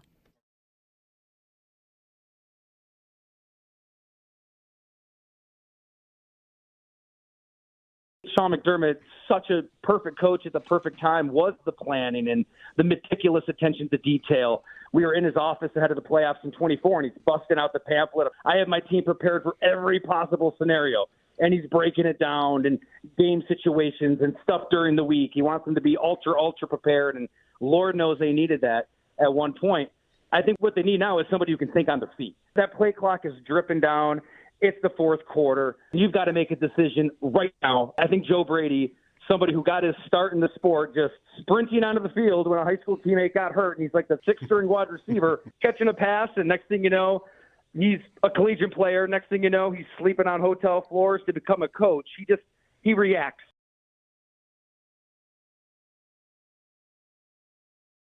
Tyler Dunn. I guess maybe we should stay on that. I was just thinking about something else. But, you're welcome to straighten me or us out. 803-0550, Sal in half an hour. Aaron Schatz yesterday at 4 talking about the Bills' defense, and he said a couple of things. Correct me if you remember this differently. One is, to a question of yours, the Bills actually were quite good at generating pass pressure last year. Like, okay.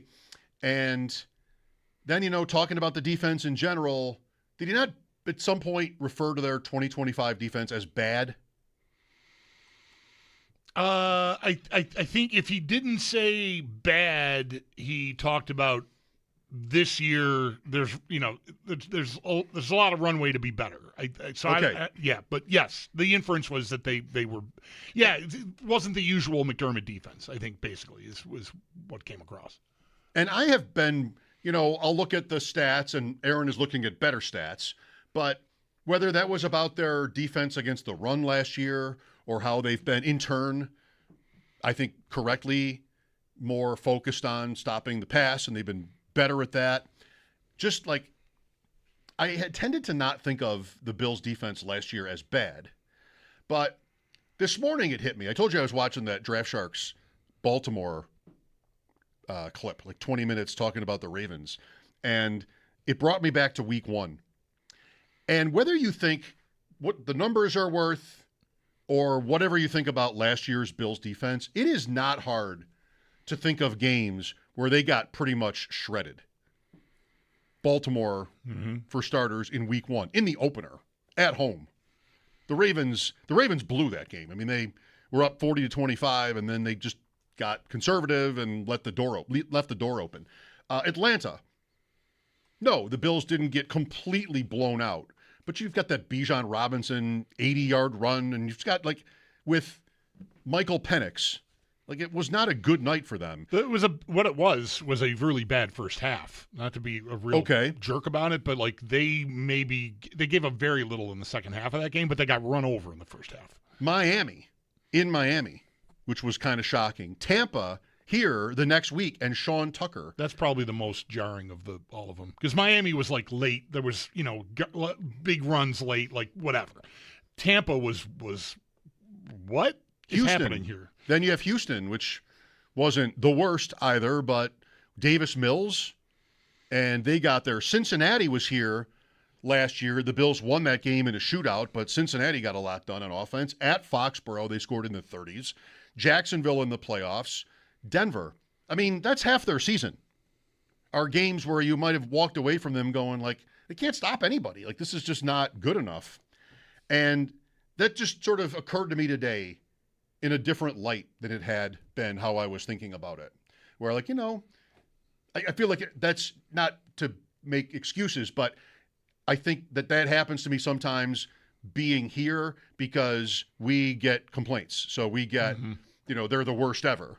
And, no, they're not. So I end up feeling like I'm maybe going a little bit too far in defending them with somebody that I think sounds like they might be insane about how bad things are. And then I can kind of walk away from it all being like, oh, they're okay. I mean, it wasn't, but we just listed them. You can think of maybe 10 games last year, including the playoffs, where you might have watched them going, they just can't get off the field on defense. And Aaron specified that, narrowed that to third downs, and how last year where they really, really struggled was on third down. And that's also something, by the way, that I can kind of tend to dismiss because it's one play, but is there a particular flaw that you possess if you cannot get stops on third down? As a team that's better against the pass, by the way. I don't know, maybe. It just tends to be not how I think about it. So this year, the defense is going to be a lot different. A lot of new players and a new coordinator. And, maybe good. And the fact that the Milanos and Trey Whites and Bosa's are like not even signed anywhere tells you something important. And Dane Jackson retired. And Dane Jackson retired. There's another guy. And where's Rapp? That was on the right. Like that, many of these guys that were playing. Dane Jackson didn't play a vital role. He was at the flashpoint of a play that cost them, but he was not a regular. But anyway, those other guys all were, and they're all out of football as of now. I mean, in the next month that could change. As teams get into camps and discover they have needs or whatever, we'll see. But maybe not.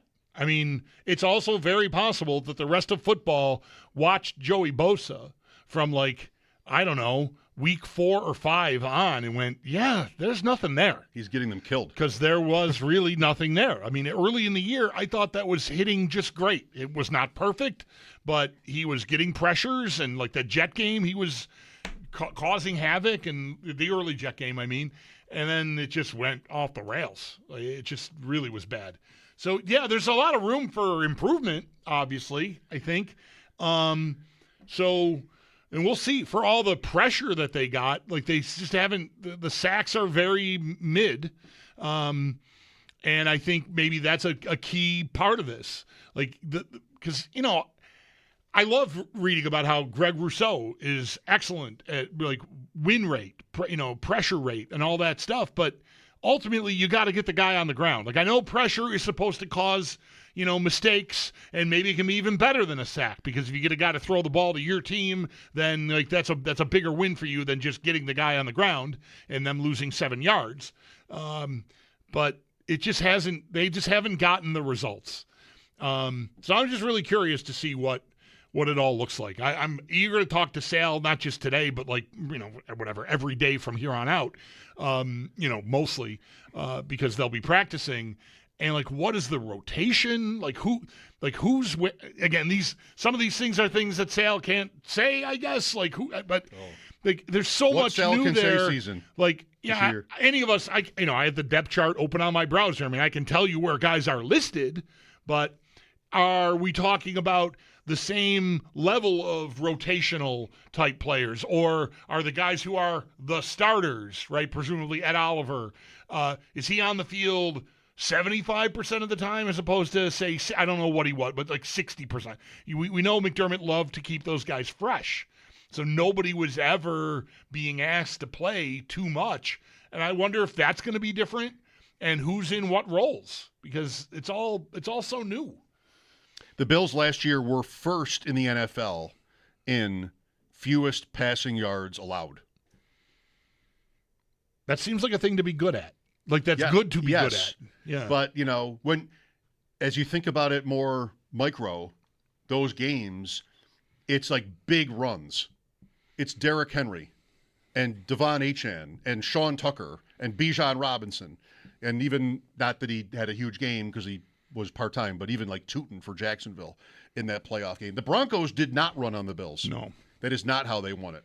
But what do you mean how they got, bashed in those games or whatever? Well, that was really what it looked like. As you remember it, it's not Burrow. I mean, do you remember anything from the Bengals game? It's not Burrow slicing them up. It's running backs getting through second level and running away from them because the Bills didn't have the speed. It was Jordan Poyer again. Like they didn't have the speed to hang. So those plays were like lights out. They had 36 sacks for the season. This came up yesterday. That was 20th, as Aaron said, middle of the pack. Denver had the most by a lot, 68. And the fewest was San Francisco with 20. 26. Right. What a gap from first to last. 48. That's a huge gap. From first to last. Yeah. So camp tomorrow, we'll see what Sal has to say. Maybe there's some news today. We'll find out. Vita Vea, I want to say star defensive tackle for Tampa Bay, has reportedly requested a trade. There are odds on where he's going, and the Bills are pretty far down the list, 25-1. There might be a dozen teams above the Bills for that. I'm not sure it's worth really thinking about. Probably some serious cap challenges if you were to do it. Eventually, sure. Like, I mean, he's looking for a new contract, so you can, it's going to cost you a lot eventually, but you could probably manipulate the cap number this year to work within, if you wanted to do it. My only thought on that today, that happened last night. I think we saw that news, and I heard Nate was in with Joe this morning on the morning show talking about it, and I just don't even, until further notice, I almost don't have the energy to invest in emotionally or intellectually at all, like the Bills making that move. They just don't do it, and that has not, they haven't gotten across the finish line here. So you could easily say, well, that's why you should go do it. You could use, this defense could really use a proven commodity at that position, and it's a perfect fit. I watched Steve Palazzolo today talking about it. That the Bills were the first team out of his mouth talking about a fit, but are they going to do it? Do they have the appetite for it? I mean, they just have not. I just feel like they're a hard pass on big ideas, big draft capital futures. Sal at 5, Mike Schopp and the Bulldog. This is WGR.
Welcome back. The Bills reported for training camp today. Sal Capaccio is headed out to Fisher to start his coverage, and we'll talk to Sal in less than 15 minutes about it. Here's Adam with us. Hello. Hey, guys. I just think one thing that's kind of getting overshadowed with, the offense, and then as it should, offense is the name of the game in the league. I'm really excited about the defense. I want to see a pressure presence that, honestly, I've never really felt under the McDermott era. I mean, 8 games with Von Miller, I felt like, our defensive line was worth fearing. But, all in all, I feel like we've just kind of been mid when it comes to, feeling like we get a lot of pressure around the quarterback. I know the numbers say different with the pressure rates and all that stuff, but the eye test doesn't lie. I'm really excited to see what Jim Leonard's going to do. I'll hang up and listen. Thanks. Okay. Yeah. I wouldn't say I'm excited. I'm very curious and very interested as a Bills fan, and even just as not objective about it, but still, it's a big deal. I mean, 9 years in a row, you had the same guy, the same scheme, and your results overall were excellent. At least win-loss rate. I'm really curious to see what Leonard has to work with here in year one. The reason I'm not excited about it is because I think there's some reason to wonder whether they've got the guys they'll ultimately really want to have where they want them. There's a lot of guys losing weight, putting on weight, changing positions.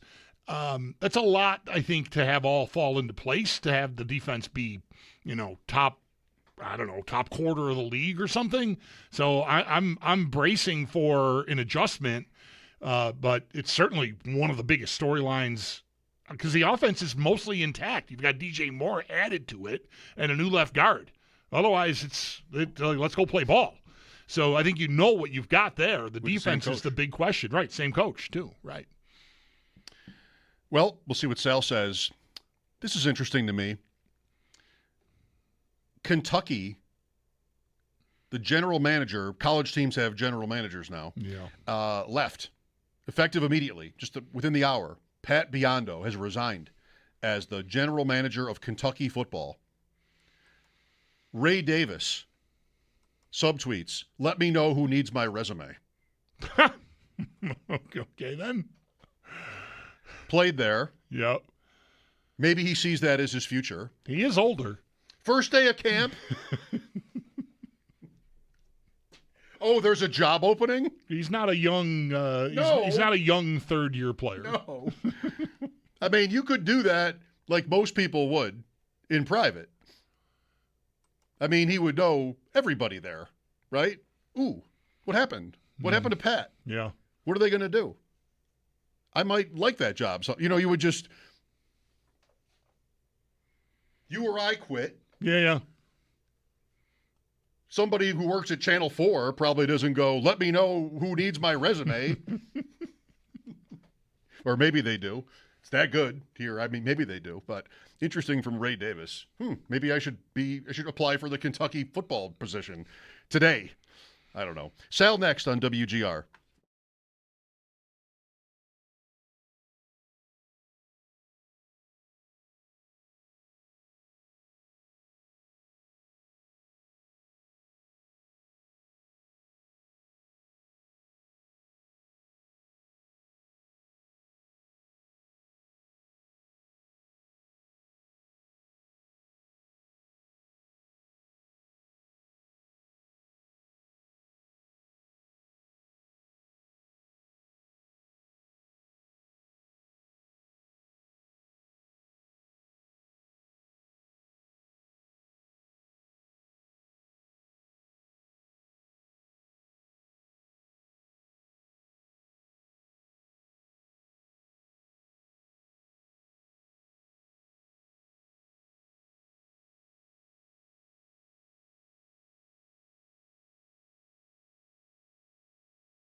Today is the day. Bills veterans reporting to training camp today out in Rochester, and as of today, all 32 teams are now in training camp. For the Bills, though, their first practice is not going to be until tomorrow, where we also do expect to hear from head coach Joe Brady and general manager Brandon Beane. But for today, do stay tuned. Sal Capaccio going to join the show next for the latest as Bills begin camp today. And coverage of training camp on WGR is presented by Figo Car and Joyce, your border attorneys, by Outlet Liquor. When you need to stock up, it's the place to buy a case. What's your outlet? And by the Barnes Firm. Car crash? You've got to call the Barnes Firm. 1-800-8-million. Other news in the league, mainly to do with contracts, and perhaps the biggest news is the one that did not get done.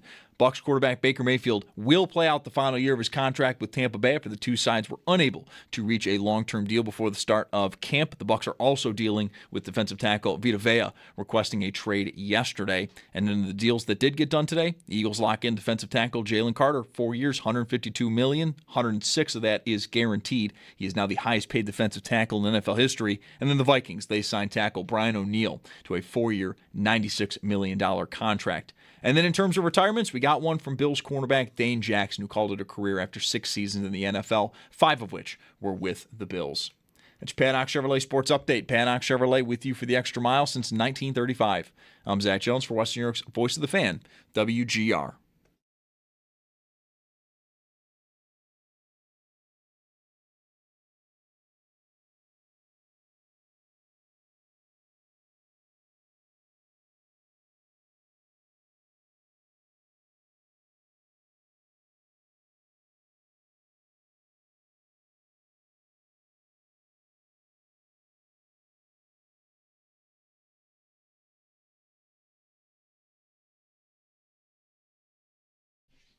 All right. When Sal and I texted earlier today, he said 5 o'clock, which we're at, the time of his visit on our show today, he would be driving to Fisher for training camp. And I would like to know exactly where Sal is and if he's an exit 47 guy or an exit 46 guy or even maybe an exit 45 guy. Those people exist. They just have a little extra time and money, and they want to see Victor on their way to Fish State. I have a cheat sheet because I watched It's Always Game Day in Buffalo Sunday evening with Sal and Matt Beauvais from News Channel 7, and I know the answer. Do you? Yes, I do. I'm going to guess 47. I am a 47 guy, but today I'm just about to enter 46, actually, as I'm talking to you, because on the old GPS, I think there was a backup near downtown. It looked like a crash or something, and it was an extra 15 minutes. I'm like, well, can't do that. So the power of having GPS in your cars these days to do this. But normally I would be 47. Today I'm 46. Apparently, I think Brad Ryder is a 45 guy. Is he? According to, I think he said that's the second 490. Is that what that is? The second 490 Yes, you'd be getting on 490 at the other end of it. Right. And then coming back like 10 what minutes. he said he does. Yeah, I don't normally do that. And I am about to get on 46 as I speak. So you're saying exactly where you are? I am literally looking at the exit sign right now. How about this? What timing? I think the way you go that you're describing exit 47 is the fastest, but I'm also someone who would go that way just because I like driving through the city. Like I don't know. I like that. I'd rather see that than just all highway and that second 490 way is it's you're not turning a lot. There's no inner loop to worry about or anything or downtown traffic. But I don't know. I like downtown. Sal doesn't get the inner loop on this route. He gets the can of worms. That's I'm what not Sal familiar gets. with the can of worms. From 46 to Fisher, you go right through the can of worms, which is called that because if you look at it from above. What is that like? What does that mean? If you look at it from above, where 390 and 590 and 490 are all like sort of like running past each other, it looks like a can of worms. So it's called the can of worms. All right. Interesting. At least it was when I was there. But good luck. Yeah, I mean, got to love that GPS. I turn mine on every day leaving here because of the bridge. Right. And maybe there's something going on where I need to do something else. But for years, my car GPS has not figured out, this is literally what I look at every day when I leave, that I don't have to loop all the way through and around the entire Uniland facility to get out. I mean, I promise you, when I turn that on today to pull out of the parking lot, it's going to say X is when you get home. And by the time I get to the red light to leave the facility, it's going to be 5 minutes less. because every day it has me driving all the way around all the buildings and everything. Why? How? And the reason you use it is like you want to trust it. Like Sal is saying today, there's an accident and it's saving him time, and that's big. But yet something as easy as that, like that would make me skeptical about trusting it ever. Every day. Right? I wish I could just tell it that I don't need to drive all the way around through all the parking lots. I am addicted to my I do the same thing. I don't care where I go. I put it on. Me too. Yep. Even Giannis says to me, like, well, you know where you're going. And I said, yeah, but what if there's like a delay of some sort? Like, this tells me that. That's why you do it. And I'm just kind of addicted. That's why I do it. But on this GPS point, there's something I've been wondering. And I really don't know the answer to this. And I play a lot of golf. I'm fascinated by because they switched the hole pin placement.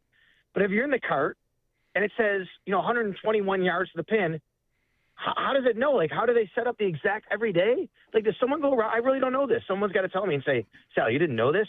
Like, does someone go around and put the GPS of all 18 holes in for the day when they do it? I bet. There's a sensor in the flag, maybe? Well, maybe. Yeah, I don't know. Or, like, I think a good golf course will have maybe 5 sets of pins, hole locations.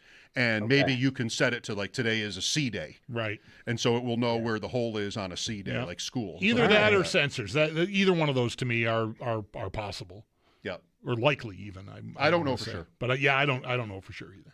Somebody will let me know. I promise you that. Yeah. See, I consider it.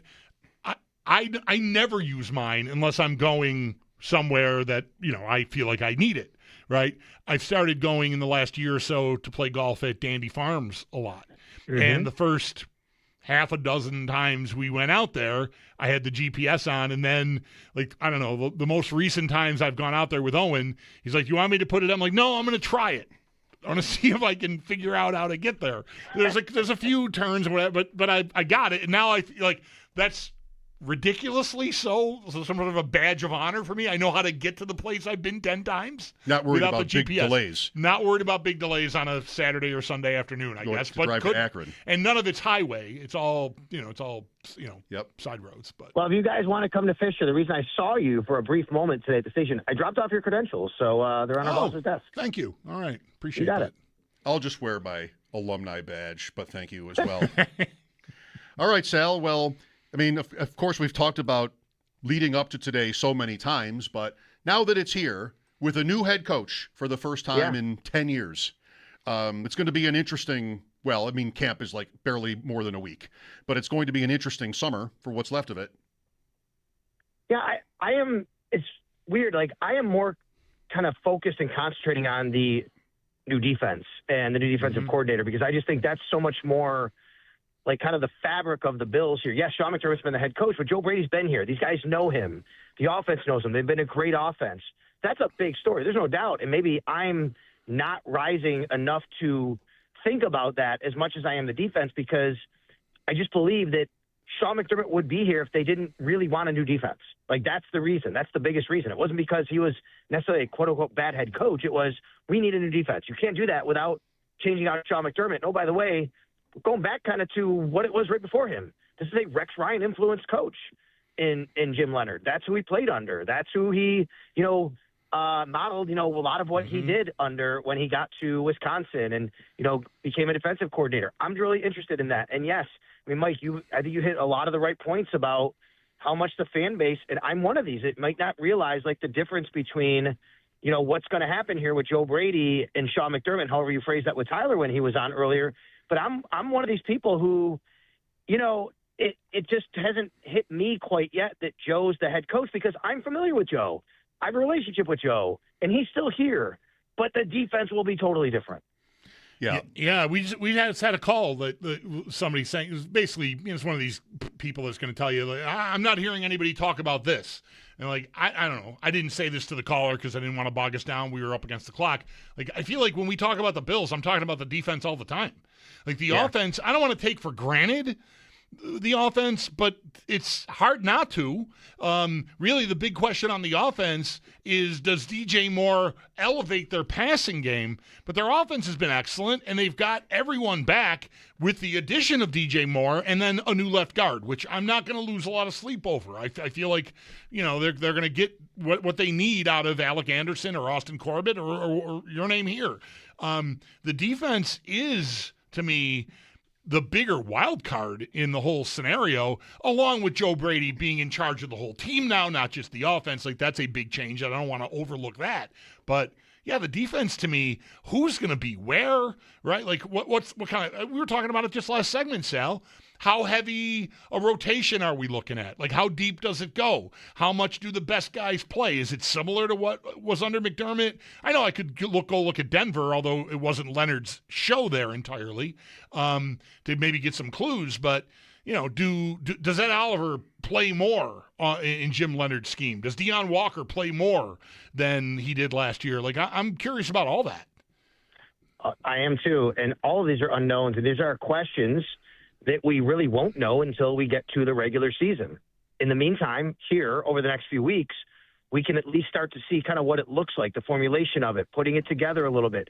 And I'm super interested in that and going, okay, like, it just looks like a different defense. Now, I will caution everybody, and this goes back a while, to make sure everybody understands, this is not your Ted Washington 3-4 defense, okay? Mm-hmm. This is not, you're putting this really big guy at the nose guard position, 2 guys outside of him and 4 people behind him. That is not what Jim Leonard runs. He actually does run a lot of even fronts, meaning 4 guys who have, who are down on the ground, hand on the ground. But it's a 3-4 in concept of where guys are rushing from, what your defensive ends are doing. You're not having 2 traditional defensive ends or generally standing up. One might be putting his hand on the ground or getting closer to the line of scrimmage. So when you go to camp, when you watch a preseason game, maybe it doesn't hit you like, oh, yeah, that's way different.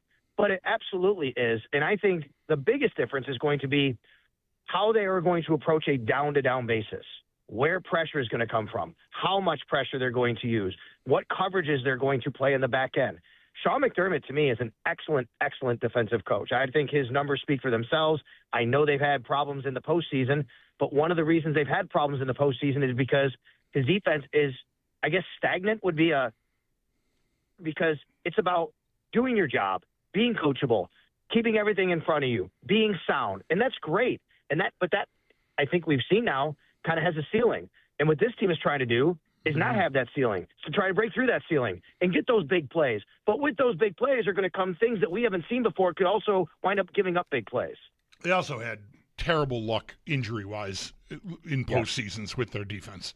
Every year they were losing someone. That Matt Bernard, Benford, Benford in Kansas City. Right. Just tough.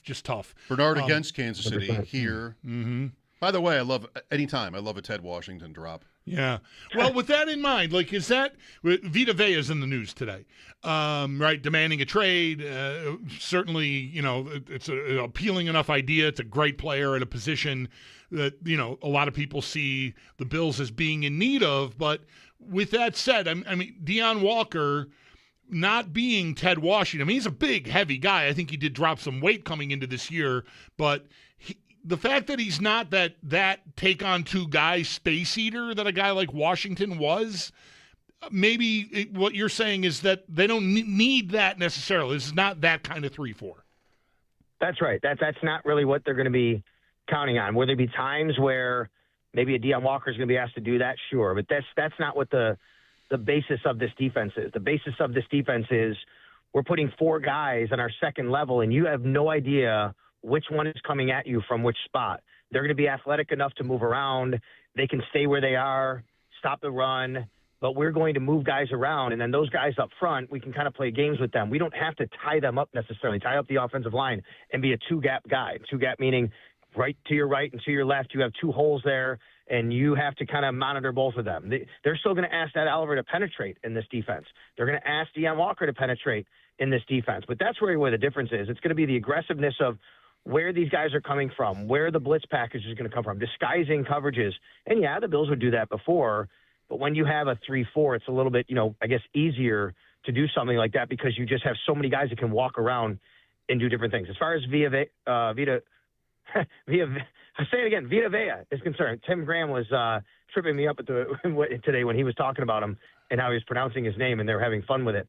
Look, it's almost like I don't want to waste time talking about it in my own head, even though I think it'd be a great fit. Yeah. Because I just don't see how the Bills are able to do it, especially considering he has basically said he wants to play on the West Coast or Vegas.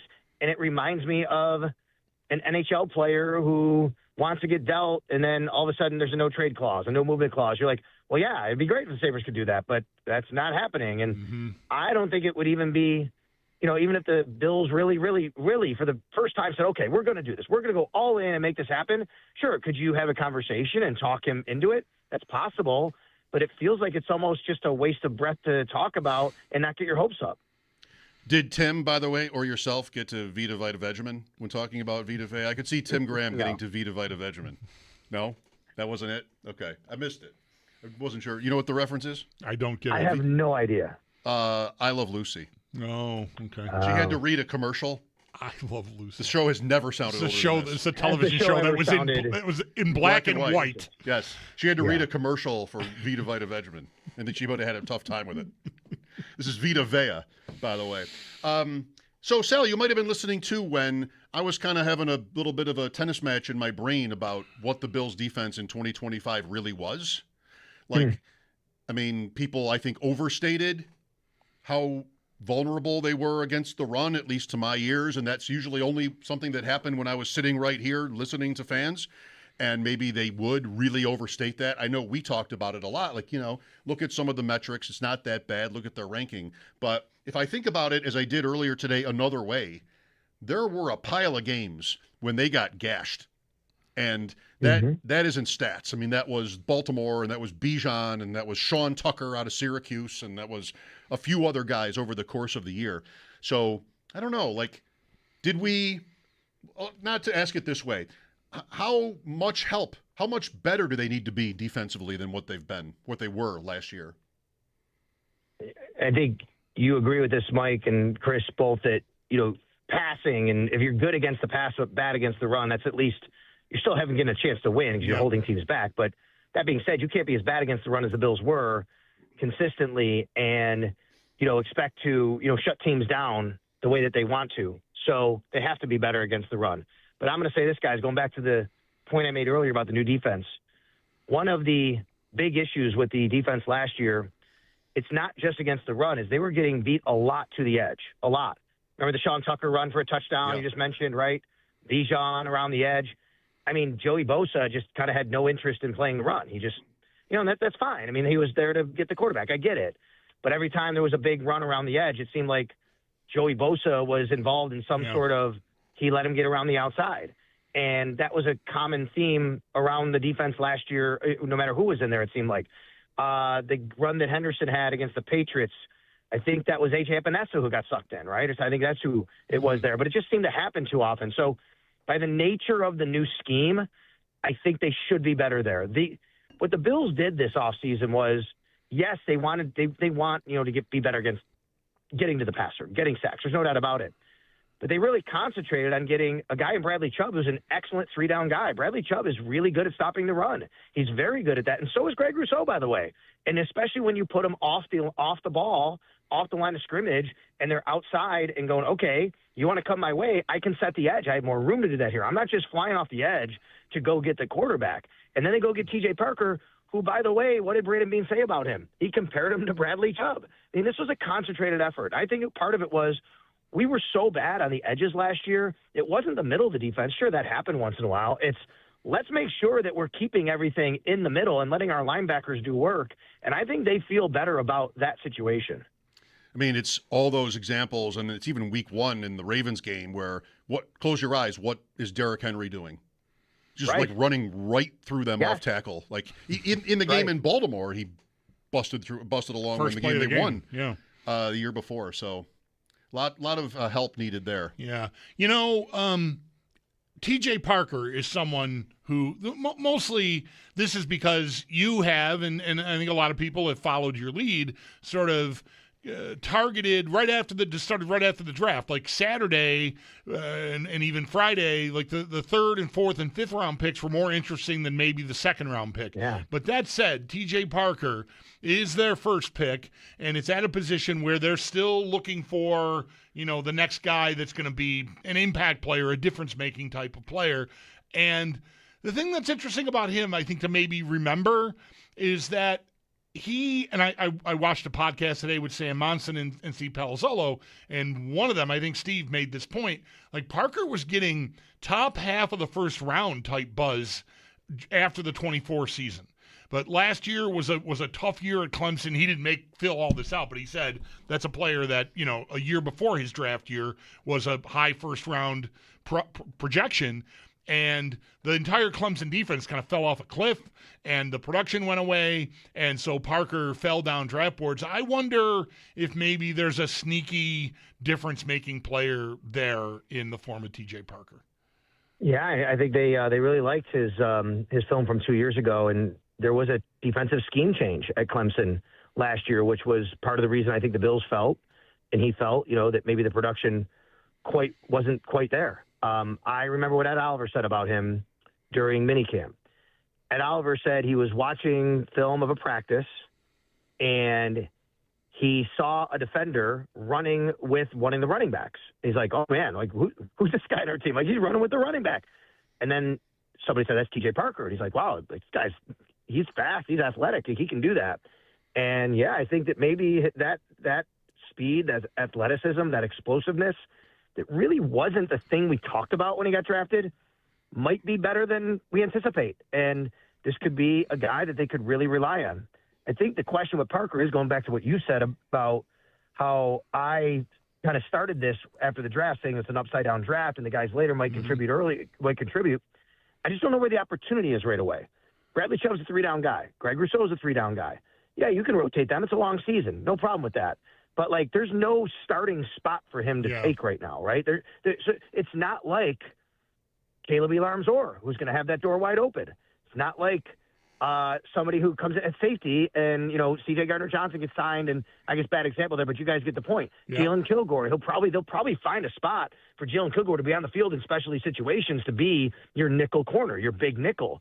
When does T.J. Parker play? Like, what are those situations? Mm-hmm. All right, Sal. Well, enjoy the scenery on the 390, past up MCC, and on your way to the beautiful. I'm at campus now already, and I did not go super fast either. And see, it was a pretty good ride from 20 there. minutes. I just pulled into campus. Yeah, that's about right. All right. Well, never mind. Tomorrow morning, interviews, right? Press conferences. Yeah, tonight I'll go out and get a bite to eat and watch the Yankees, and then tomorrow morning I'm actually hosting with Sneaky Joe. I'll be doing it from my dorm room, and then just for about an hour or so in the morning, and then coming down here and getting ready for press conferences. Joe Brady at 8 a.m., practice at 8:30, Brandon Bean after practice. Very good. We'll be listening. Thank you for today. You got it. It's our Sal Capaccio on the road, actually at the destination now, to Bill's training camp. His appearance is brought to you by New York's only outlet liquor. When you need to stock up, it's the place to buy a case. What's your outlet? Ted Washington.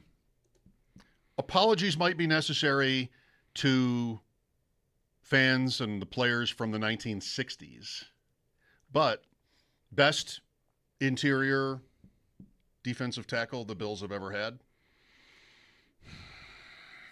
Smirlis.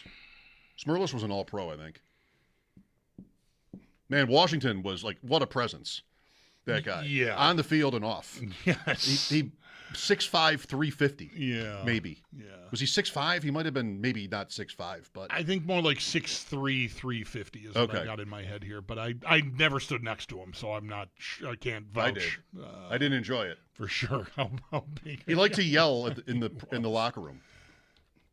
Sure. Yeah. He if you were near him, he might yell just as loud as possible to get away from him. Yeah, I felt like he was maybe a guy that tried to make it as uncomfortable for the media as possible. Yes.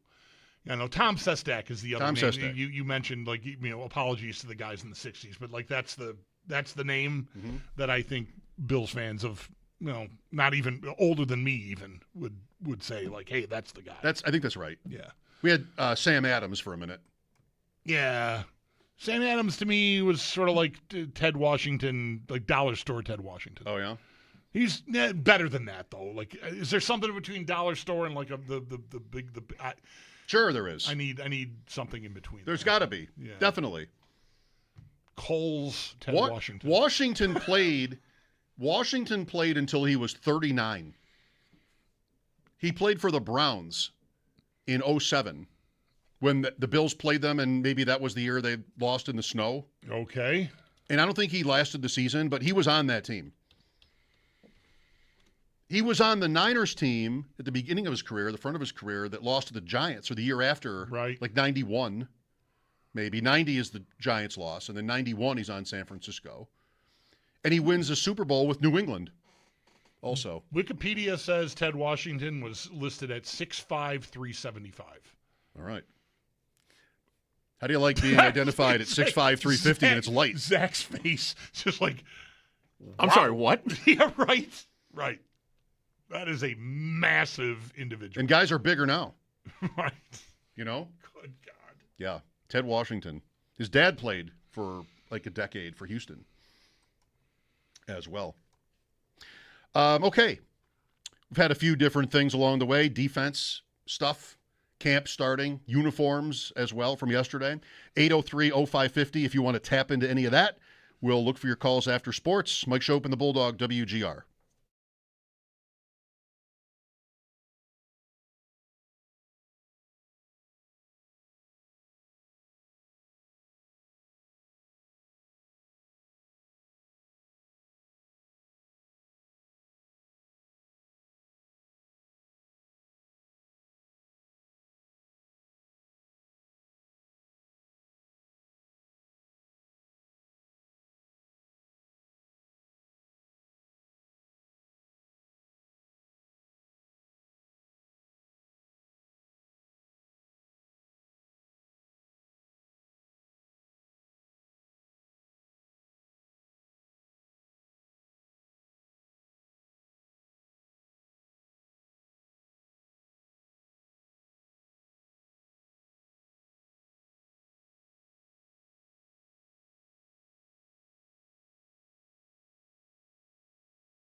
Camp today for the Buffalo Bills, and we do have some injury news for the Bills. Just one player being placed on PUP to begin camp, and that is wide receiver Tyrell Shavers, as he is, of course, recovering from that torn ACL he suffered late last season.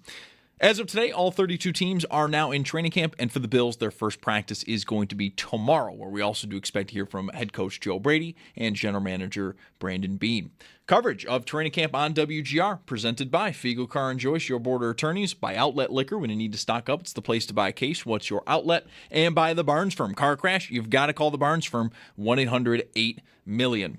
To contracts handed out and not handed out around the NFL, Bucs quarterback Baker Mayfield is not going to get that contract extension before the self-imposed camp deadline. He's going to play out the final year of his deal with Tampa Bay after the two sides could not reach a long-term deal. Bucs also dealing with defensive tackle Vita Vea requesting a trade yesterday. Eagles lock in defensive tackle Jalen Carter to a 4-year, $152 million deal with $106 million of that guaranteed. That does make Carter now the highest-paid defensive tackle in NFL history. And then the Vikings sign offensive tackle Brian O'Neill to a 4-year, $96 million contract. Then in baseball, Bison's at Lehigh Valley. First pitch for that one at 6:45. While in the majors, Blue Jays at Washington, also at 6:45. And at 7:40, the Yankees. They're in Chicago versus the White Sox. And as for the Mets, tonight's game against the Braves has been postponed. It's going to be made up tomorrow as a split doubleheader. That's your Paddock Chevrolet Sports Update. Paddock Chevrolet with you for the extra mile since 1935. I'm Zach Jones for Western New York's Voice of the Fan, WGR.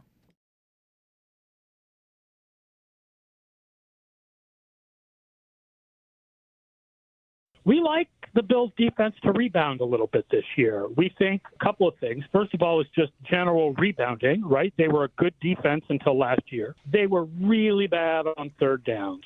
Really, really bad on third downs, 30th in the league. So it's much more likely that they play a lot closer to what they did on the first two downs, which is like 14th. And then they added some guys, right? Bradley Chubb, Gardner Johnson, rookies like TJ Parker. It looks like they added some talent. Like you said, the guys who are gone didn't really get signed by other teams. So did they lose a lot? From our show yesterday, Aaron Schatz, FTN Fantasy. The Almanac is out. Check out his Twitter for ways to purchase. You can buy it on Amazon, too, he said, at A-Shots, SCHATZ, NFL. All right, so Tyrell Shavers to the PUP list. And we're off. Today really feels like, well, I don't want to say momentous, but a little bit like living. The first name today for me was maybe early afternoon, that sleeper notification that Ramondre Stevenson, Patriots running back, has been downgraded to questionable from healthy. For practice? There's only so many options here on sleeper that it can be. They have PUP as an option, physically unable to perform. Many people probably are hearing PUP all the time and not even know what that means, which I would respect it if you didn't know that. There's a lot of jargon going around. Physically unable to perform, PUP list. So they have that, but they also I don't even know what questionable really does constitute. Did he miss half of practice, or did he say something? There is no questionable. Yeah, I don't understand. They don't even have that for the preseason. No, they don't have that until the regular season, I think. I'm glad I don't. We've never had this sleeper on the show, have we? I don't follow sleeper. I don't think I follow sleeper. I don't know anyone with sleeper. So I'm missing. I wouldn't really say I'm missing it though. It's just not something I got to deal with.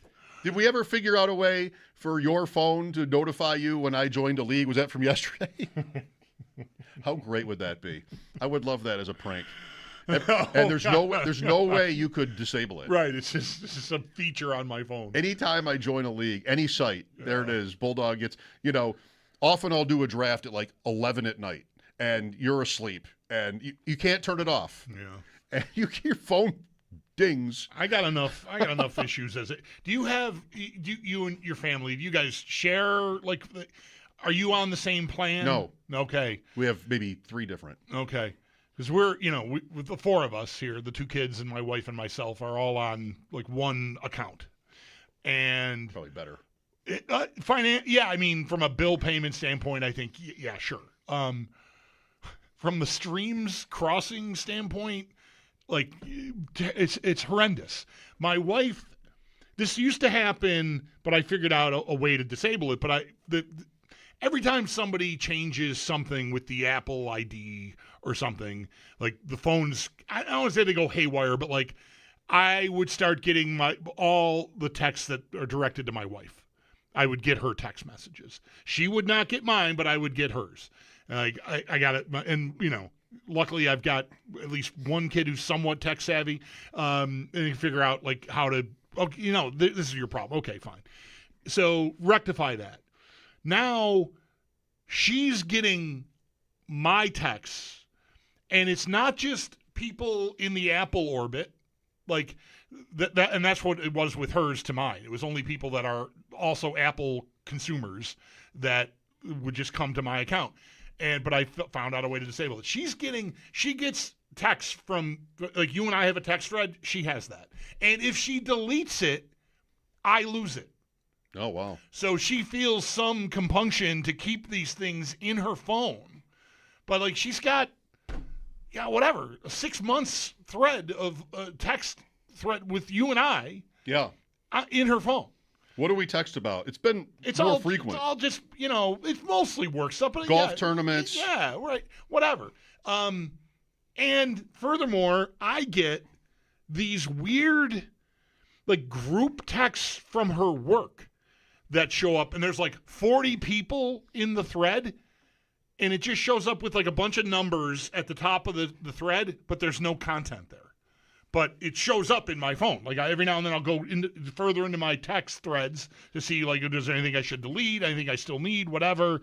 And like there'll be this thing from something at the hospital, and it's like it's so weird. We need an intervention. My wife, we need to go to the store and like put our phones on the counter. You need like, a new phone. Fix this. The phones are both relatively new. It's not that they're like, We need something. We need help. We need some sort of tech help. I don't need to know. I mean, I guess it could be worse, but I don't need to know that your wife is getting a text from me that questions whether Jimmy Rollins should be called a baseball legend in a commercial. Right. But she does, apparently. Right. Apparently she does get that text. And that's weird, like, because you're not, I don't get your messages on my iPad. You're not an Apple guy. No. And so the fact that that's going through is very weird to me. I don't know. I need to go to the store with her and the phones and just go. Yeah, you got to fix that. Fix this. This is ridiculous. I think this came up on the show last week, by the way, this baseball legend campaign for it's a car warranty company. Yeah, I don't want to say the Rollins is one and Sabathia is one.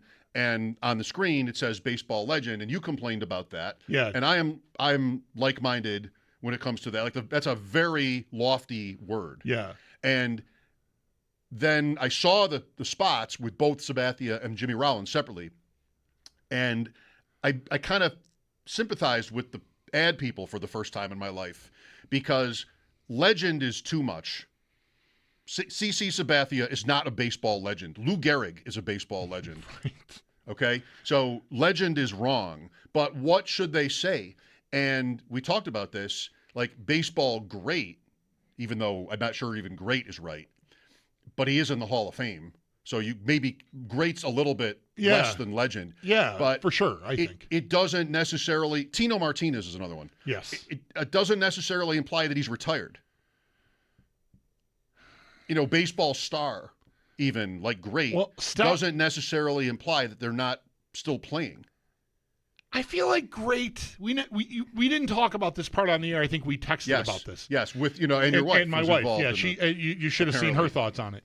I didn't get those messages. Yeah, that we don't have. We don't have that relationship where you're getting her in my text. Yeah, no, that would be weird, weirder than what I've got going on. But anyways, I feel like great implies past. Okay. I feel like star would not. To me, baseball star is something, if Mike Trout were in these ads. Still active. And baseball star, okay. I think I agree. Baseball great, I feel like it is to me below legend, so more palatable to me for these ads, because the whole point of this, just real quick, is like they can't use the team names. So you can't say, Yankee star or even Yankee legend, which is, again, different than baseball legend. but still not tough. still not appropriate for CC Sabathia in my or opinion. or Tino Martinez or Eric Burns. Yeah, right. Or definitely right. Eric Burns. What? What? Anyway, so I think great would be better, but yeah, they're in a tough spot. I mean, well, there is no easy word that I could think of. Right, great is better, but it's not great. And they must not. No, and baseball good, and they must not be able to use Hall of Famer. Probably not. I bet they could use. See, I would need to talk to my lawyer. I bet they could use Hall of Famer without baseball. Yes, because Hall of Famer isn't owned by anybody. Yeah. I would think. Yeah. But baseball Hall of Famer is Cooperstown, and they might not have the rights to do that. Maybe the same reason they can't use the team names, right? Yeah. Yes. Yeah. So I think they're kind of stuck. Baseball pretty gooder. Former pitcher who won a lot of games over many years. Baseball journeyman.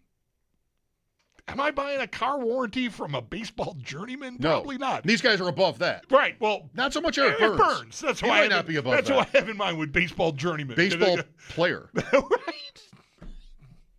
Former baseball player. Right. They don't want X though. Right. There would be these long conversations with the player and their agent and the company, like, how are we going to do this? Well, I don't want that X on my guy's screen. No, I don't want the X. I don't want an X. But I wonder if anyone. I wonder if someone like Tino Martinez, like, is aware enough to like balk at legend. Like, guys, I'm not a legend. What are you going to say? Well, what are you going to say? I want the money. I want to do the ads. It's like this is a good payday for me. So I guess I'll let the. But I wonder if it was. Can we just something besides? Is the agent on the phone? Is there some other wording? You and I could make money if we could think of one. Right. I don't know what it is. The best we can do is great. And that doesn't really work that differently. No. Yeah. And I think you're right that it does suggest or does imply that the player is retired, which should be a given anyway. But still. You know, nobody, just like with the Bill stuff yesterday and the jerseys and all that descripting, all those descriptions, facts are not what it's about. No. It's just feels. Right. And let's just, your criticism of how nobody would want to criticize it because it refers to Buffalo's past and tradition and right. You're kind of being a jerk if you're saying who wants to listen cool. to somebody? Right. I've tried it. Who wants to listen to somebody rail against that just because it's wrong? Well, there are two kinds of people, and one kind cares that it's wrong, and one kind doesn't, and will be mad at you if you do. I was raised one way, and other people were raised differently, but I think you're supposed to care about the words. Yeah, legend sucks. There are how many baseball legends are there that are still living? Could there be 50? 50 seems high. A lot of guys have died, Bulldog, very sadly. A lot of guys I'm thinking of that were like in my lifetime, whether that's like just whatever, baseball cards or appearances. Like I never watched Willie Mays play, but you know, he hasn't been dead for very many years. I don't know where I was over the weekend, where I heard that they were expecting, I don't know if this came through, but induction weekend was this past weekend in Cooperstown.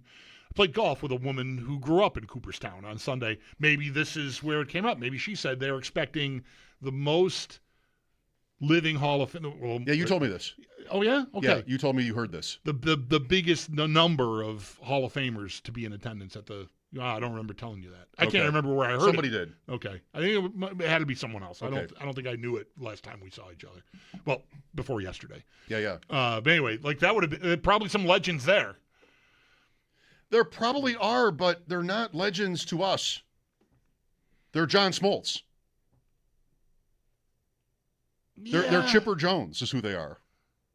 I'm thinking of older guys. Derek Jeter. But yeah. I mean, Derek Jeter is closer to a legend. But still, like they're guys who are younger than we are. Yeah. I mean, the old timers, it could be Johnny Bench, Reggie Jackson, you know. Sure. I'm thinking of that. Like Jackson's 80. Yeah. You're right.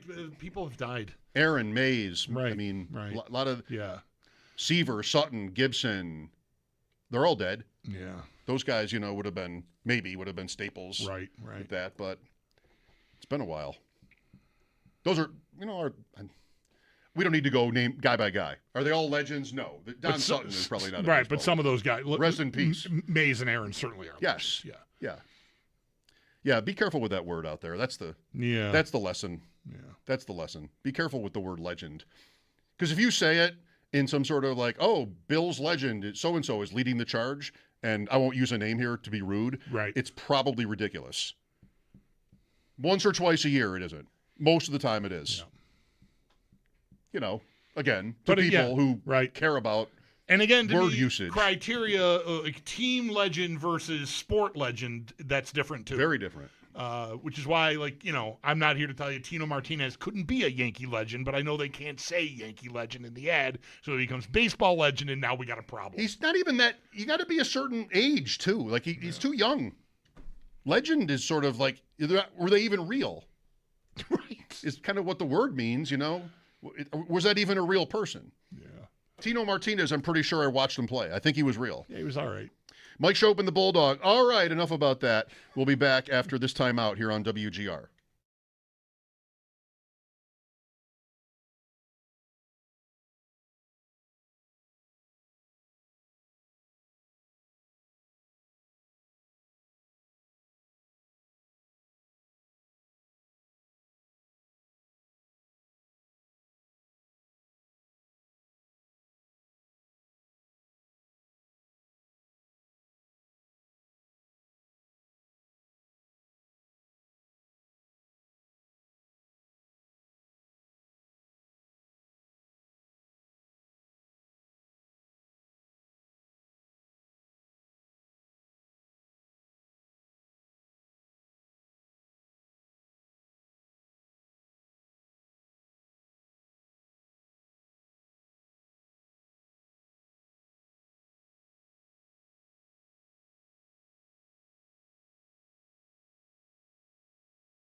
Welcome back. This will have to be short. Thinking. Bison's at Lehigh Valley for the first of 6, presumably, tonight. The Nationals, who might end up in a rain delay, I read, are having, this is not the official term of it, but We Are Friends Canada Day tonight at the Nationals game nice, with the Blue Jays. Nice for them. Okay. We like you. We still like you, Canada I Day. hope that goes well. I hope if they try to venture into putting poutine in concession stands that they get it right. Will it be frictionless? What are we talking about here? I don't want to have to touch anything. I like my poutine with plenty of friction, frankly. Scherzer last I don't night. even know what I'm saying. Not great. 2 2/3, 4 hits, 3 walks, but the Jays won. Mike Schopp and the Bulldog will have more after sports. This is WGR.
Buffalo Bills veterans reporting to camp today, as now all 32 teams are in training camp. The first practice for the Bills, though, is going to be tomorrow, where we also do expect to hear from head coach Joe Brady and general manager Brandon Beane. But for today, some good injury news. Just one player is being placed on PUP as camp begins, and that is wide receiver Tyrell Shavers, who is recovering from that torn ACL he suffered late into the season. Coverage of training camp on WGR is presented by Figo Car and Joyce, your border attorneys. By Outlet Liquor, when you need to stock up, it's the place to buy a case. What's your outlet? And by the Barnes Firm. Car crash? You've got to call the Barnes Firm. 1-800-8-million.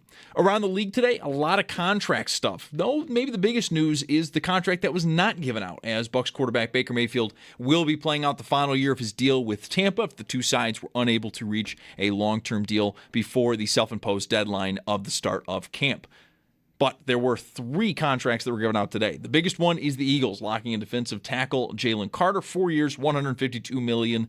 $106 million of that is guaranteed. It does make Carter now the highest paid defensive tackle in NFL history. The Browns signed cornerback Denzel Ward, 2 years, $62.2 million. $52.3 million of that is guaranteed. And then the Vikings, they signed offensive tackle Brian O'Neill to a 4-year, $96 million contract.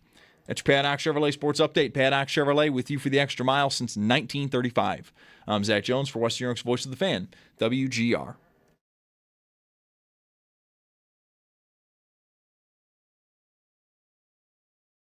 It's Mike Schopp. We were having a very serious conversation about mayonnaise here. And the Bulldog. And don't even talk to me about weed. On WGR, Sports Radio 550.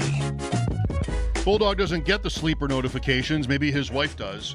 But there was a good one today.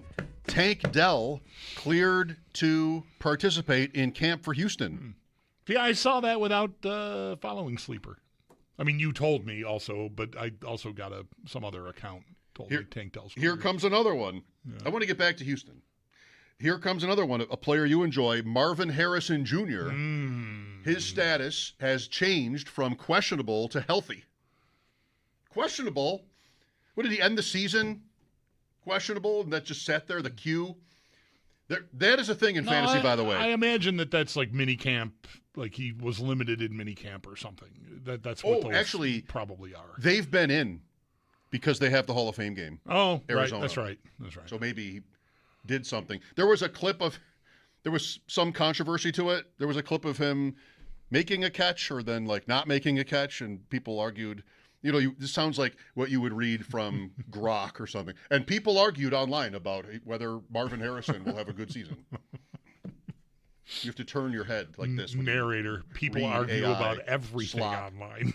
Like my dog does. Pugs do that? They tilt their head when you're talking to them? Oh, yeah. Like they're listening? Consistently? Yeah. Often. Interesting. Okay. If not always, often. Yeah. Margot will turn her head like this. Very rarely. I love it. I just keep talking. Fred has to really be confused about what you're saying to do that. Like, I feel like if you give him what to him sound like contrarian orders or something, that just like why that doesn't make he'll give you the little. He does do it. Yeah, but it's not a regular occurrence. I have one picture that someone took of Fred and myself in the attic where he's on the arm of this big brown leather chair that we just recently got rid of because it was broken, even though I loved it. I fought hard, but, I lost. He's on the arm of that chair, and I'm sitting back in the chair, and he is the head is tilted. When people ask me, do you have a picture of your dog? That's the picture I try to find. Interesting. Because it just looks like him. Like, what do you want? He's just got this sort of pose. My dog had a fair enough time with the thunderstorms last night. We were just on the border of it, and it woke me up. I was up from 3:30 to 5 this morning from the storms. I went downstairs. Usually it's a race in my house to get downstairs to snuggle with the dog, and I'm happy to lose because I don't want to get up at 6:30 and win that race. But this morning I got up at 3:45. Like, all right, well, I'm going to be down there. My turn, my chance to. Right. And she didn't care. She just sort of kept sleeping. Yeah. But it was loud. It sounded like gunfire at one point. There were one or two blasts. Yeah. That I don't know. Like my wife said, it shot her out of bed. Wow. This morning. So yeah. Houston. Said it before. What a interesting, if not horrible, first game for the Bills is to have to go to I Houston. hope it's not horrible, but yeah, right. You know? Yeah. New coach, kind of a new era, if you will, new stadium to follow the next week. I think it's absolutely a new era. I mean, I know Allen, the team, but still, new stadium, new coach, new defense. There's a big page that got turned here. I like talking about this. I'm thinking about it. We were talking to Tyler Dunn a couple hours ago, and the opportunity that game presents for Brady. I guess Leonard, it's his first game, but really you think about the Houston Texans, and I know like Tank Dell is going to be practicing, and that's great news for them. Hope he can hold up. He's had some really, really terrible outcomes there. Missed all of last year, right? Right. So you're going to have to, maybe C.J. Stroud finds his form again, whatever, but the defense is the thing. What they did to the Bills, what they did to a lot of teams last year, but, we remember what they looked like against the Bills and just how tough a time the Bills had blocking them. Like, very few games in this era, like even their playoff losses, don't often, I know the last playoff loss in Kansas City came down to a play where the pressure got to Allen and, he just sort of threw it up and Kincaid couldn't corral it and all that. But, like, they don't lose because they can't block you. Like, their line, that's one of the reasons going into that game, and even the Atlanta game, I felt maybe similarly, like, you got Hellraisers on the edge, I've got the antidote. I've got a pair of tackles that can handle you, and I'm not going to – I think the Bills, I think the way they played in the game tells you that they thought that too, in Houston in particular, and didn't really have a pivot. So it's rare to see them get beat like that by two guys on the edge. Not some crazy zany. Even that Kansas City play I'm referencing from the playoffs 2 years ago it's a blitz that they hadn't used all game that surprised the Bills. It wasn't just a guy beating a guy. It was a design. It schemed up the pressure that did them in ultimately. So you're going to a place where something that has rarely happened. Forget about in Joe Brady's career and Josh Allen's career. Right. That they went into a place where they could not handle the edge rushers. So what are you going to do about that? How do you want to, supplement what you thought you could get away with last year? Because you got to have a better plan. Like they cannot go into this game.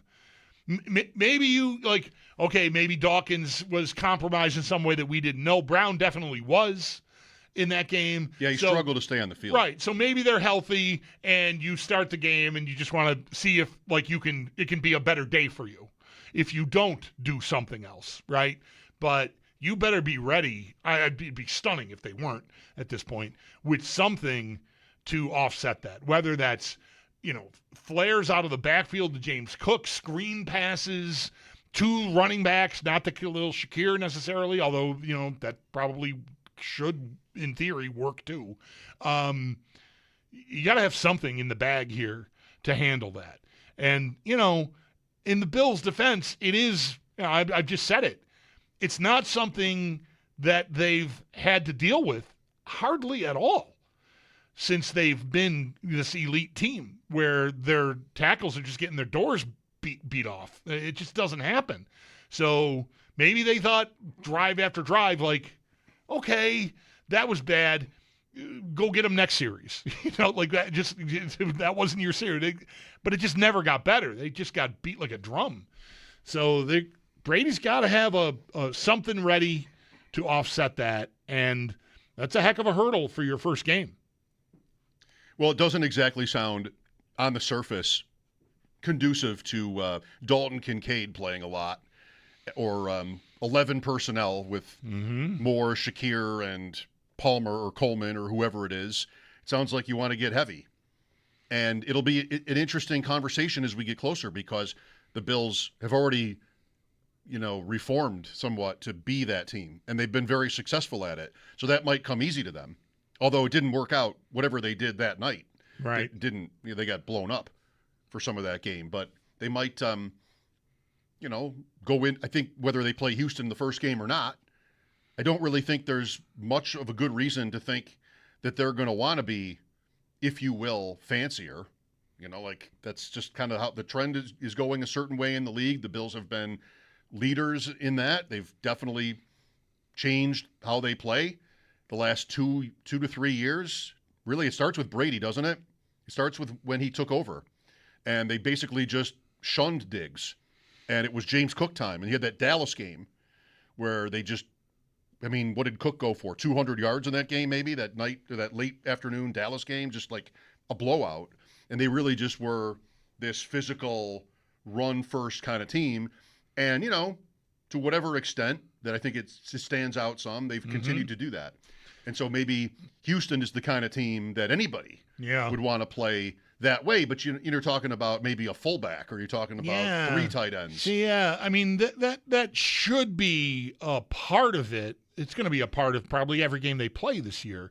But they would have had some degree of that at their disposal in this game that we're talking about from last year, and they just could not. What I'm saying is, like, when you know you're in a 5-step drop situation, like, you're going to have to protect, and you maybe you're going to want 3 receivers on the field because it's 3rd and 7, 3rd and 9, whatever it is.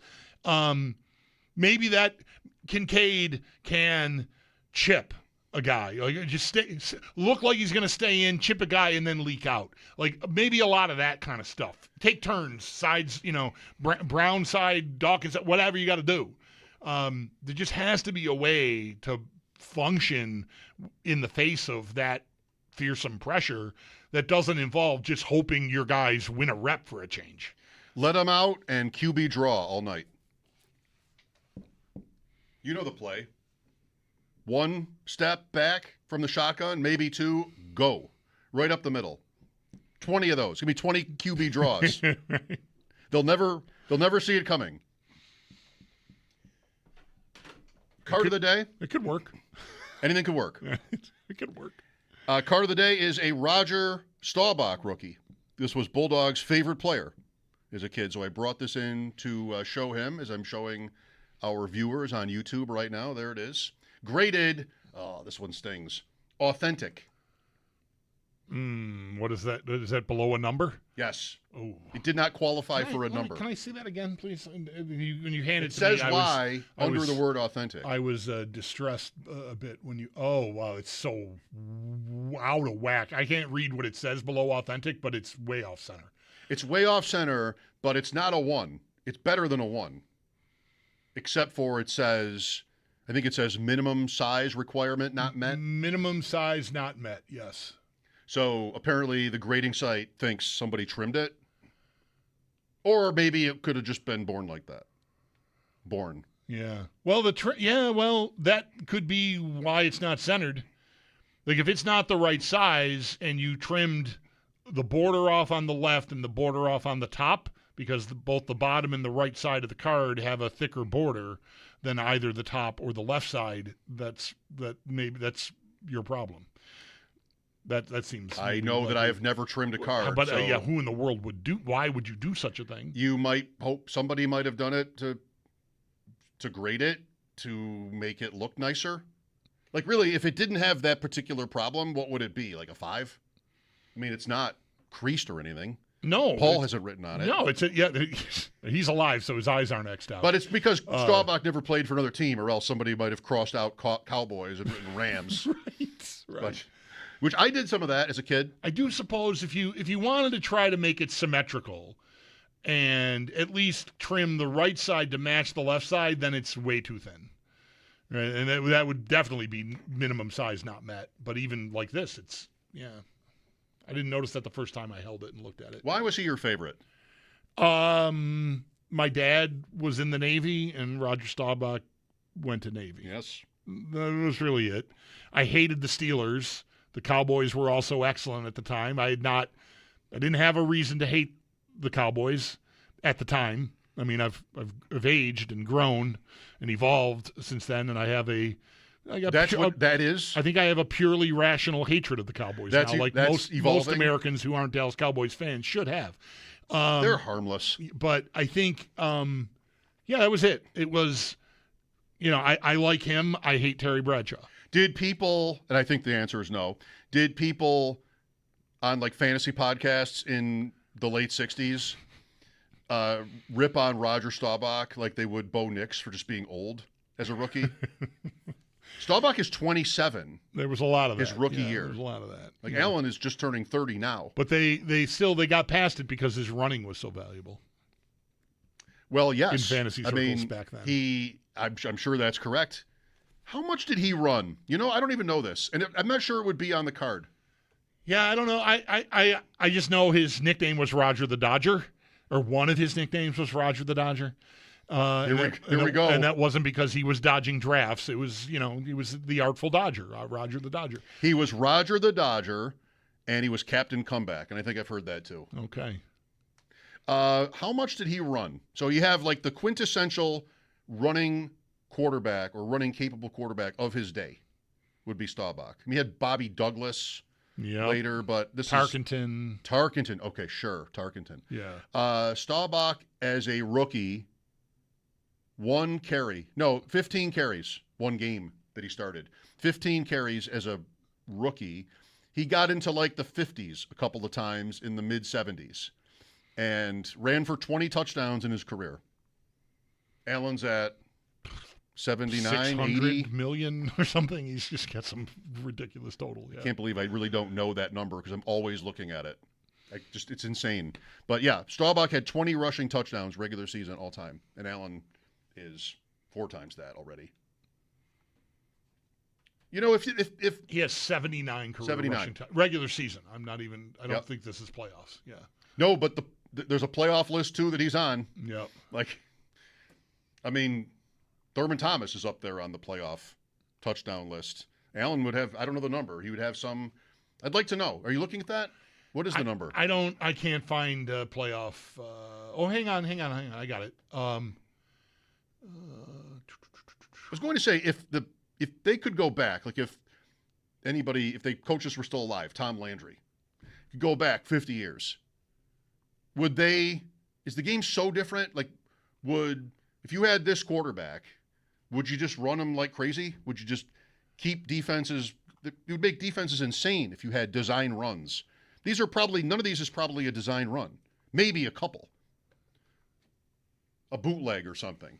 But most of these are going to be scrambles, right? Right. Yes. I'm going to get this. I'm right there.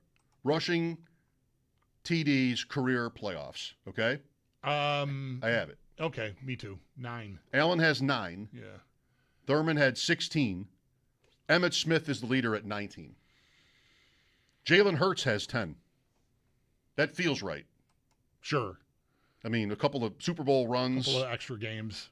And he might have had 3 in a Super Bowl in that first one, maybe 2. But I know he had, in the fantasy tournament I was playing in, the points for the Super Bowl are double. And he had 90 fantasy points in that game. 45 in a regular game, doubled to 90. Yeah. In the Super Bowl they lost to Kansas City. Probably good the other one that they won. Emmitt Smith, Franco Harris, Thurman Thomas. What was I just thinking about Franco Harris? Oh, yeah. I woke up to a game in the course of the night, going downstairs with the thunderstorms, right. Turning on YouTube, and I woke up to a Steelers playoff game that he was injured in. Terrell Davis, Marshawn Lynch, John Riggins at 12, Marcus Allen, LeGarrette Blount at 11, then Hurts, then Allen, Bettis, Zonka, Dorsett, Fournette. One of the great Bills, Leonard Fournette. I respect Lynch getting on that list after starting his career here with no playoff appearances. Until he left here. I like it. With 7, 2 of the names at 7, Saquon Barkley. There's an example of what you just said. Right. And Tom Brady. Tom Brady had 7 postseason rushing touchdowns. Were they all from 1 yard? Probably. There it is again. Played for Sneaks work. Mahomes has 7. Also. The Bills are on that list. He's got to have a couple against us, Mahomes, rushing touchdowns in the playoffs. Yeah, probably. Yeah. Kenneth Davis is on the list of 7. Really? All right. That's great. Yeah. 3 in the 51-3 game, maybe. That's a pretty good list to be on. Yep. Kenneth Davis. I know Barkley, he had Brady Mahomes, he had Derrick one Henry. he had one in the comeback game. Like, did he? Is it? I think he's like from the 1. Yeah, like 4th and goal. Yeah, from the like 1? it's like the very maybe the onside kick right after that play. If I'm not sure I got that right. That sounds right though. That there was Houston almost pulled off a goal line stand. It's early. It's before you really feel on the comeback, but he might have gotten it started. If they onside kicked off of that, then that is the start of it really, because the onside kick is when it's like, oh. I want to say the onside kick was after their first touchdown. And I think that would and then BB down the sideline. Right. Yeah. So I think, is Davis the first touchdown in that for the Bills in that game? I don't know. I think he is. I feel like it's early because the rest of it is BB and then Reed goes crazy. Yeah, Reed might have had 3 in that game. Yeah. One of those was on 4th down, like 4th and 6 in that game. Well, we're back to talking about Houston. Yes. Whole different franchise. We'll be talking a lot about Houston. Week 1. Tomorrow, day 1 of Bills camp as far as practice and everything that isn't just showing up goes. And there'll be press conferences in the morning. Sal mentioned that earlier. You can check that out if you missed it on the Odyssey app. But I think he said 8 and 8:30, so early, pretty early out there. And then the first practice of the summer that counts. And then Brandon Bean after practice, I think, is talking too. All right. Earlier today, we talked to Tyler Dunn, who will be out at Fisher by the end of camp, which is not that far away even. He'll be hitting a few other ones as well. We talked about the season and the beginning of it all here earlier today with Tyler. That's next. Mike Schopp and the Bulldog. This is WGR.